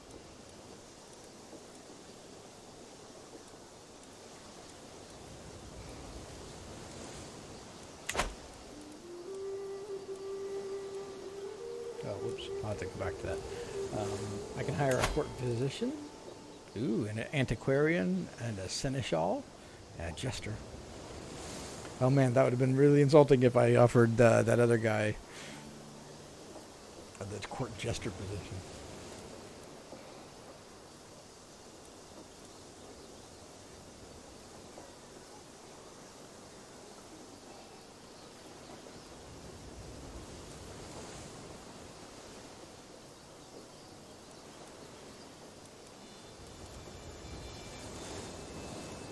Nobody is pretty well suited for this, but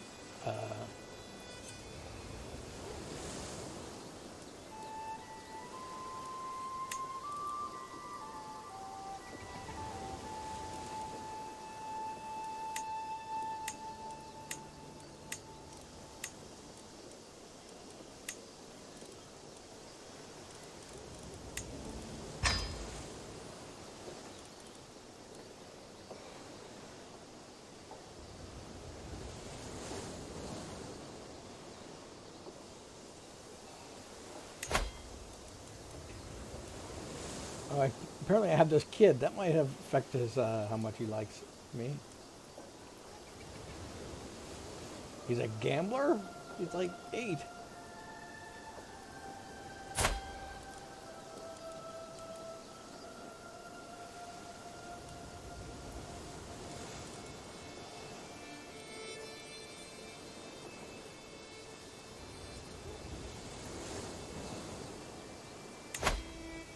negotiate his rules.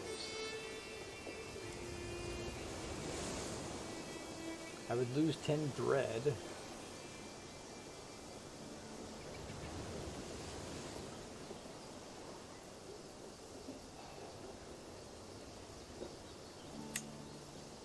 Ooh, I can gain a hook by releasing him. A weak hook.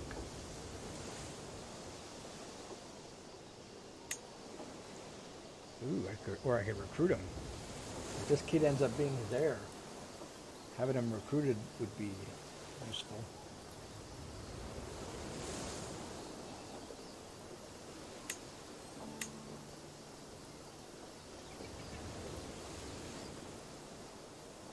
I don't want him to join my court, though. He's a kid. Doesn't say how old he is, but he looks pretty young. Even though he's a gambler. See the memories?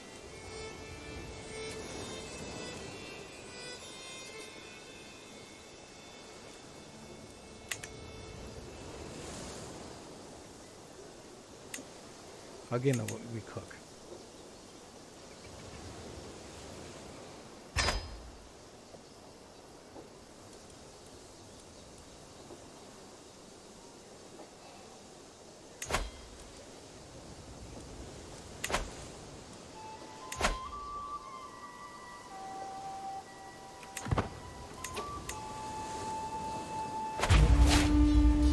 Declared war.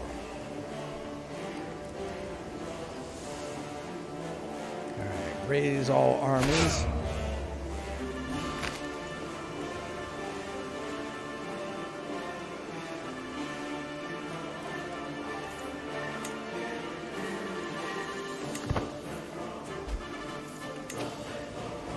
Nice.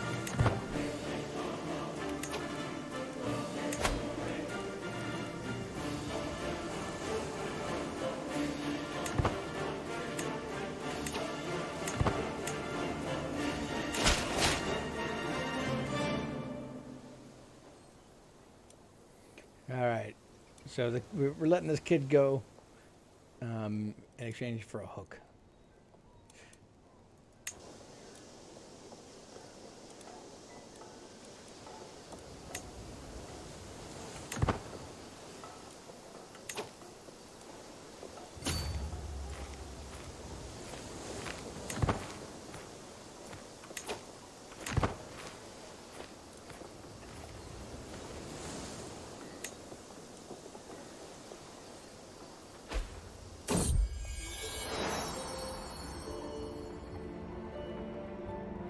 I had a kid. Let's see.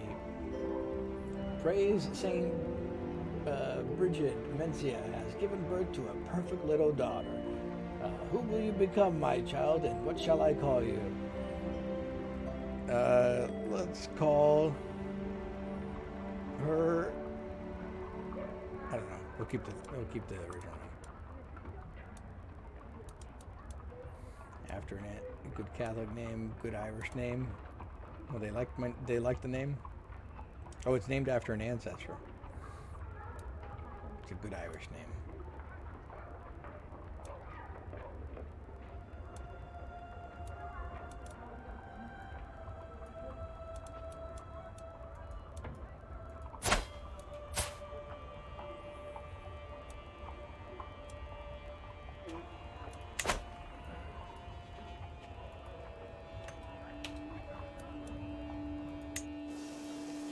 All right.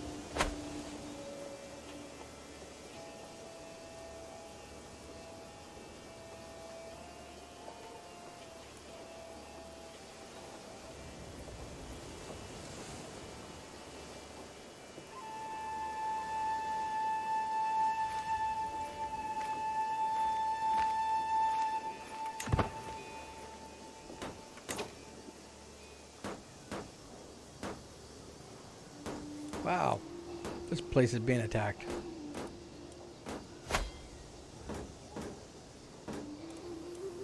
Send my army back.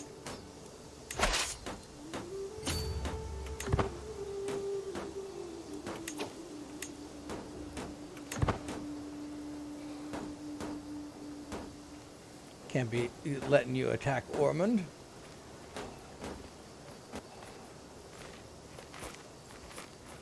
Get back here.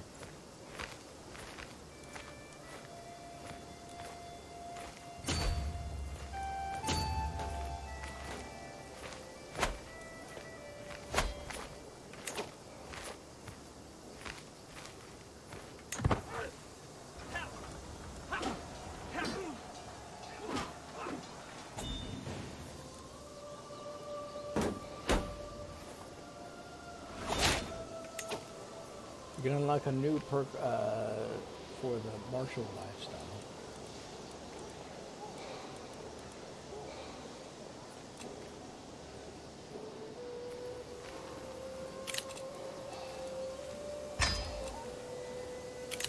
New perk.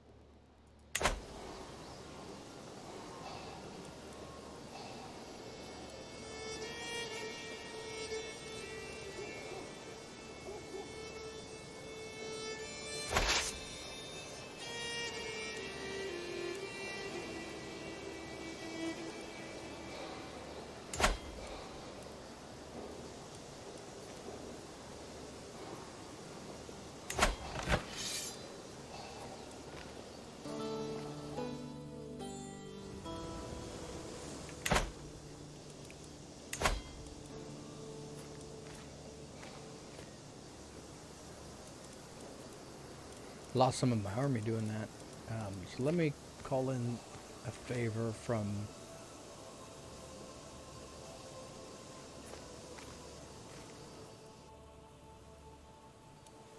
Let's see.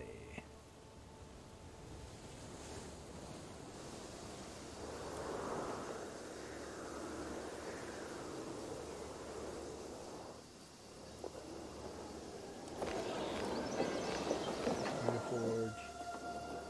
Freely.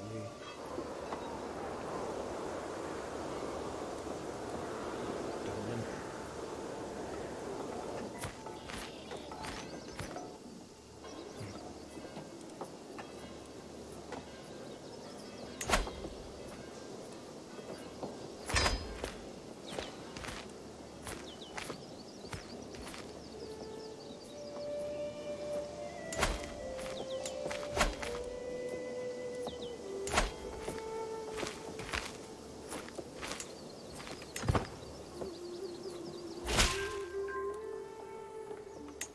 Of course I shall join you in this war. Our foes shall learn to fear the men of Vizcaya.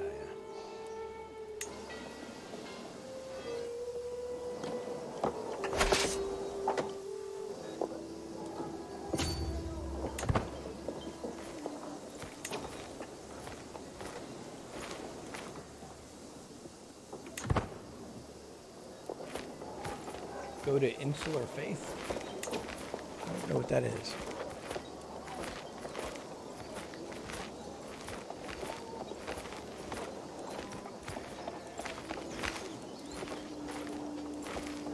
Shows the faith in each county.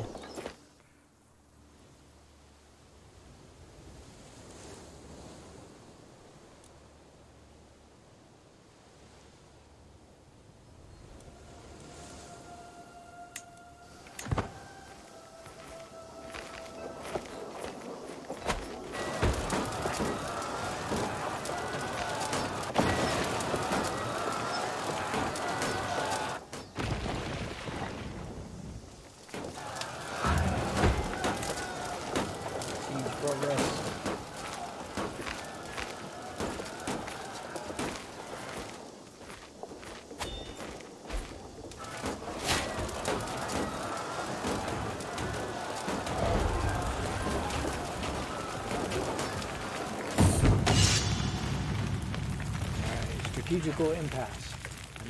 I'm sitting around the map table with Earl Renvald and Earl Murdoch discussing our strategy for the ongoing war. He bangs his fist on the table loudly and proclaims we should charge the enemy directly and crush them with the sheer might of our armies. while Muradoc sits back and patiently advocates for us to secure critical locations and wait for the enemy to come to us instead.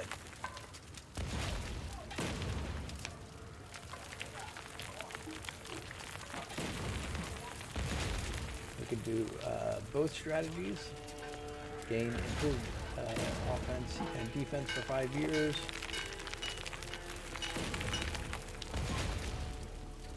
We can kind of choose one of them and we gain some extra opinion.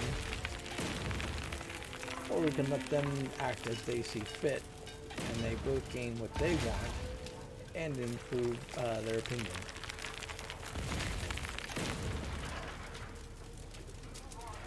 So I think I'm going to go with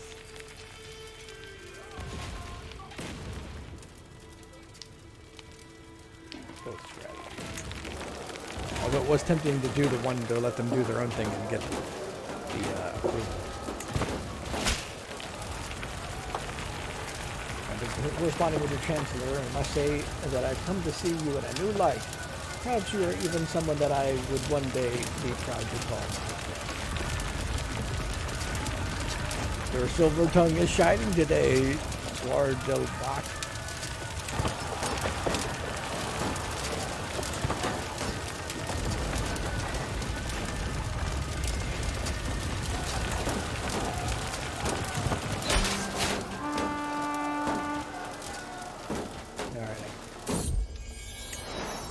Got the king.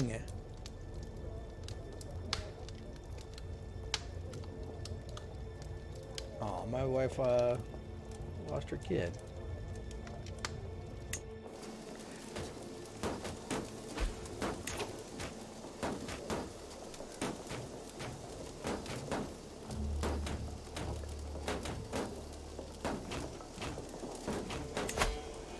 Can make a neighbor my vassal gains 10 opinion. He will not accept. He will accept if I do low fuel. Although that may be a good starting point. I'm gonna do it.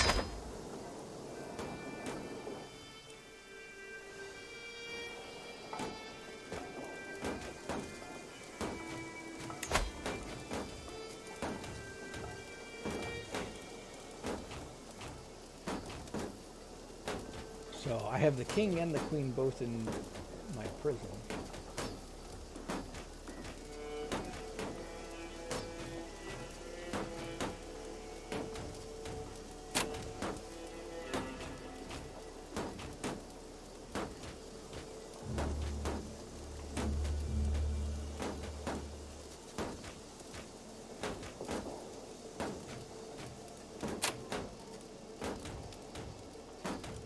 Weird. So this queen kind of likes me, even though she's in my jail. But if I release her for a favor from her husband, she'll lose 20 opinion of me for 10 years. What's going on with that marriage?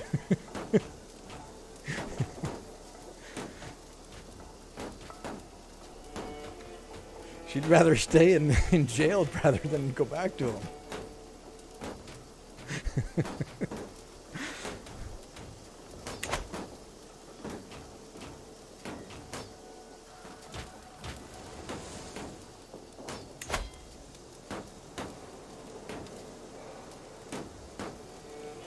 I'm gonna keep her there for a bit. Maybe I'm curious if things change after I deal with this war.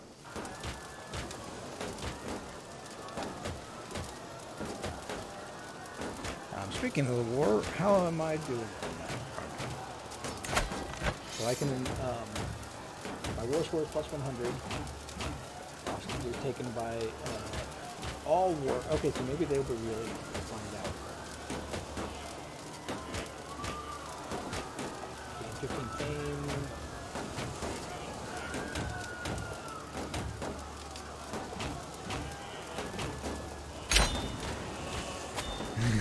Here's his response. To the loathsome petty King Murchad, may your humors rot in your living body. You are a much greater foe than I imagined. In order to put an end to this bloodshed, I will comply with your demands. May the humors rot in your living body. So be it.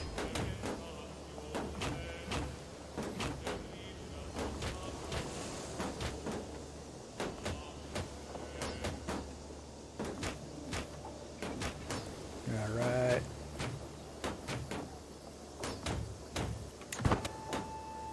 All right, so they stopped attacking me, good. And this was my ally attacking them there, and then this is mine. All right, so we kind of gained that territory. Let's see what the new, if there's anything different here. Nope, still the same. So I guess I'll let her go for the money.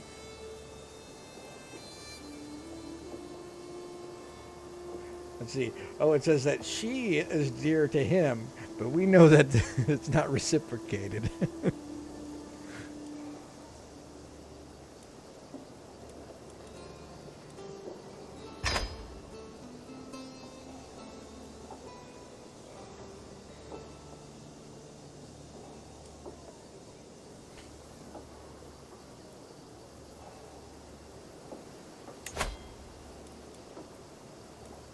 Powerful vassal expects a council position.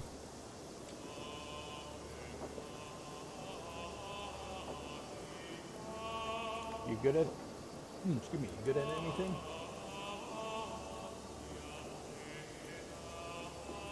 Good at something. Intrigue? Are you better than my current spy master? Oh, you're equal. So let me do it this way. And assign, and then I won't incur the approval penalty from my poor nephew here.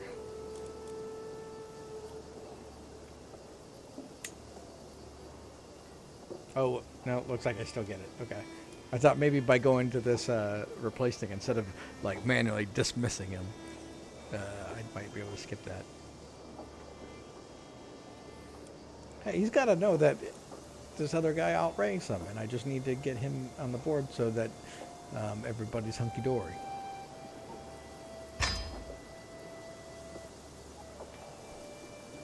Sorry, nephew.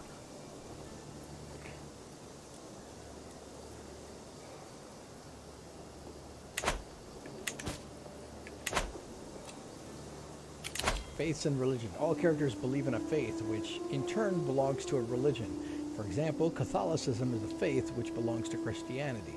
Every faith is different from every other faith. Let's take a closer look. Okay.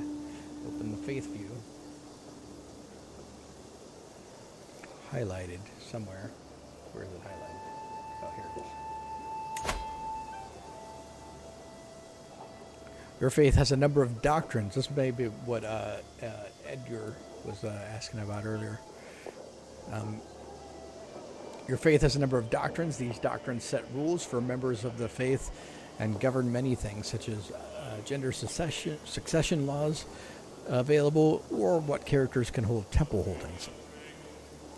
Tenets at the top are special doctrines that give bonuses or options for your character, like the ability to meditate or participate in great holy wars. All faiths also have sins and virtues, indicating behavior that is either frowned upon or celebrated by your peers.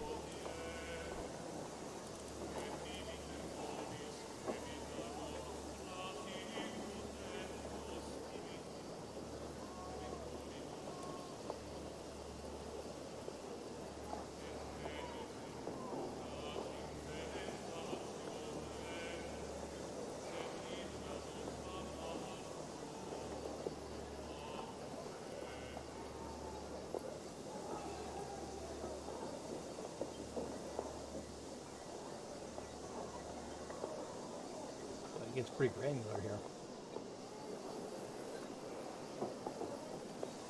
All right. All faiths have fervor, which waxes and wanes over time depending on the number of adherents to the faith, how holy wars are going, and more.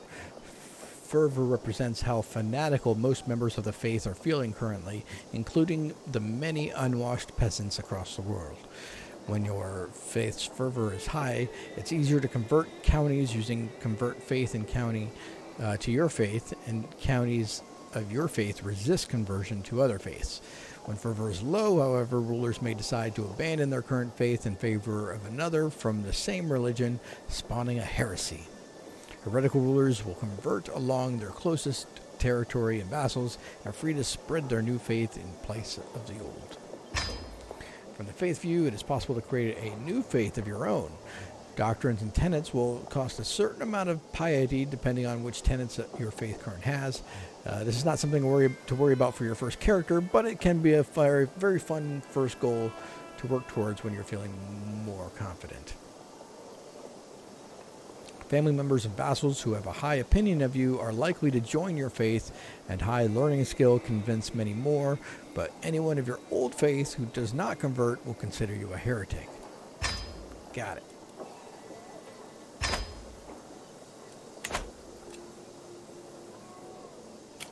Tooltip modes.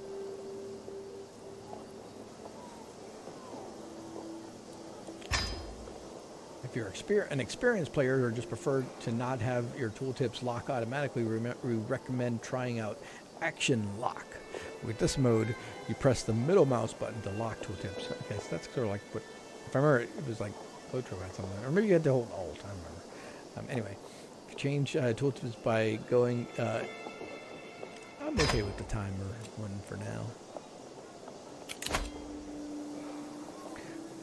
One of your counties has low control, which means that you'll get reduced taxes and levies from it. However, there are ways to increase control again. There are many places you can see control in the domain tab in the realm view, in the current situation view, and in the county view. To increase control, you want to go in the council view and assign your marshal to the increase control in county task. Control increases with time, but this process is very slow. We recommend that you use a highly skilled marshal instead. If you leave a county with low control for a long time, it may gain county corruption. To avoid this, we recommend that you do not conquer too much land in one go. Interesting. So let me look at this. Let me see if I can assign a marshal. Council view.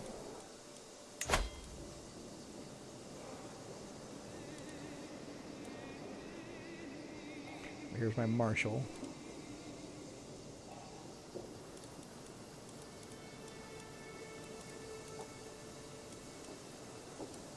Increase control in county.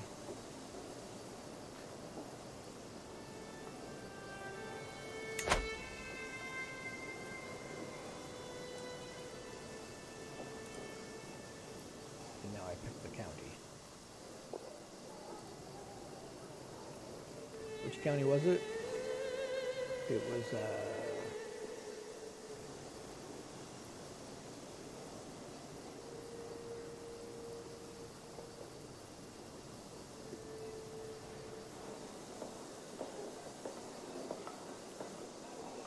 you go.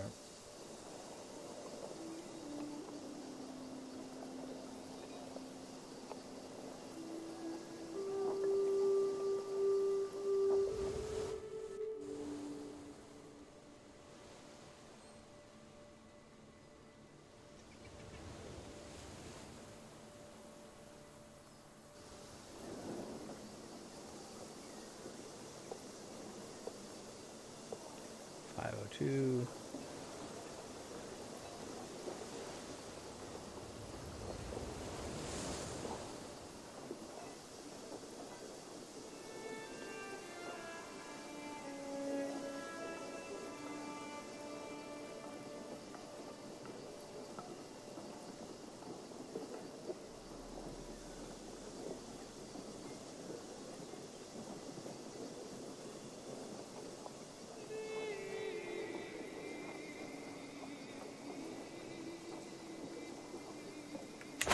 Take a look.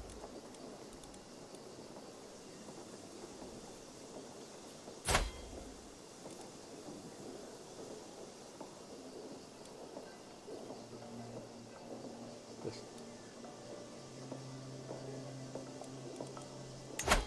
realm vassals.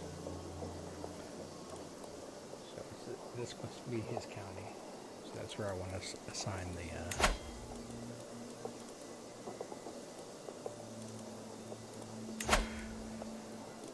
the marshal. Controlling the county. There. Did that do it?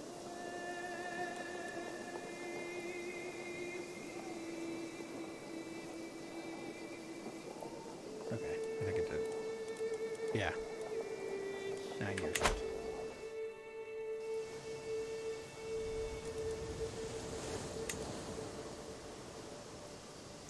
Smuggling ring. My poor steward left it because it was that other guy that I needed to recruit, but he's bad at his job.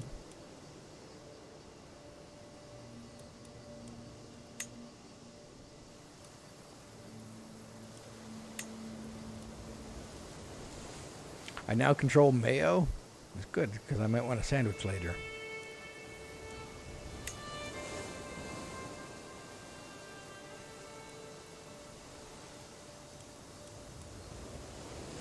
Alliance invalid. You no longer have an allowance with Yad Gifu, the fair, because she is no longer a ruler. Oh, that's the woman that I married my son to. Whoops.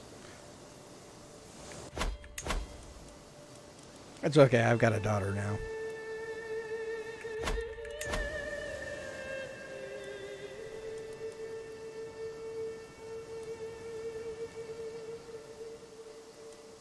Current situation. Says you have one unread message. You must be talking about that. I understand. You have one unread message. But then it says not available. We'll click this refresh. There we go.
Find a spouse.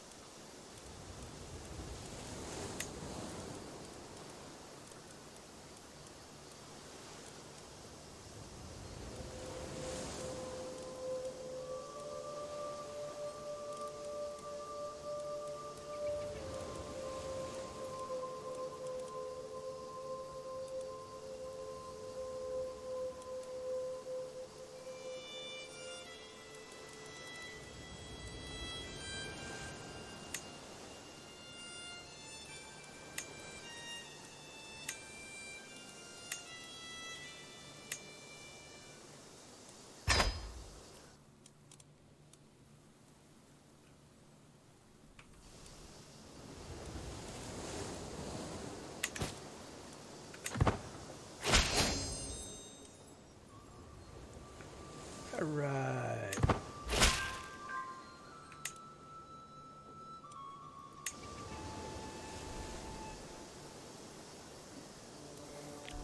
Got her out of prison. He paid it.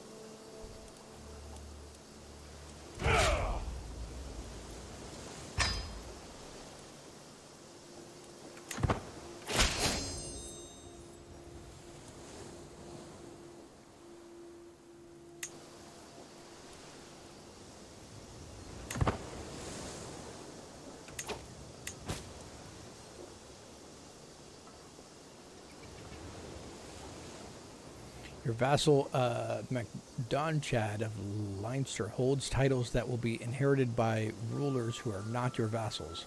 The most reliable way to avoid this is to increase your crown authority to high crown authority. That being said, it could simply be that the vassal in question has no legitimate children. If they are married and fertile, the issue could solve itself. Well, let's see.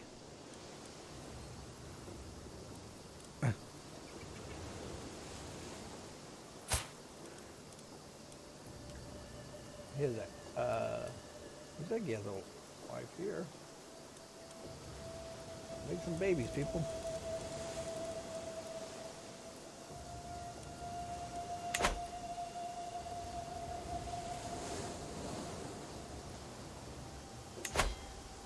Don Chad wants to be, and he also wants to be on the council. How about you be on the council of making babies?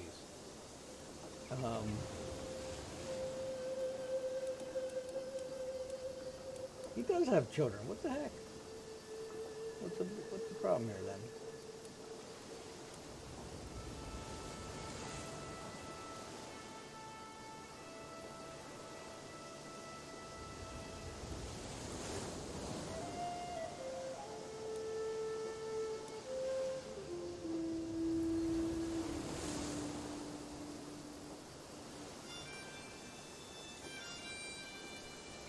Ooh, this guy would be a much better steward.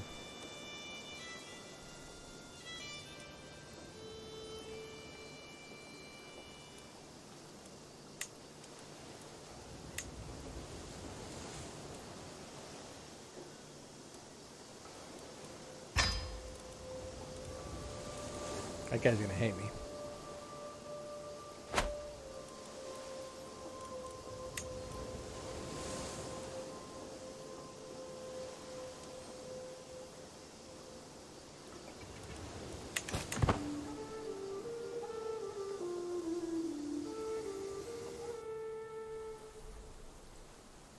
Look at these guys fight.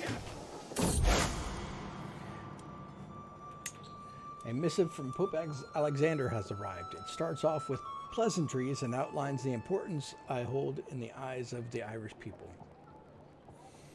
Your practice of polygamy in strict opposition of Catholic doctrine is a sin in the eyes of God. I only wish for your salvation. Please lead your people into the light and shed yourselves of excess spouses, the missive reads. A dilemma indeed. Which do I value more, the customs of my people or the doctrines of our faith? I didn't know we had multiple wives.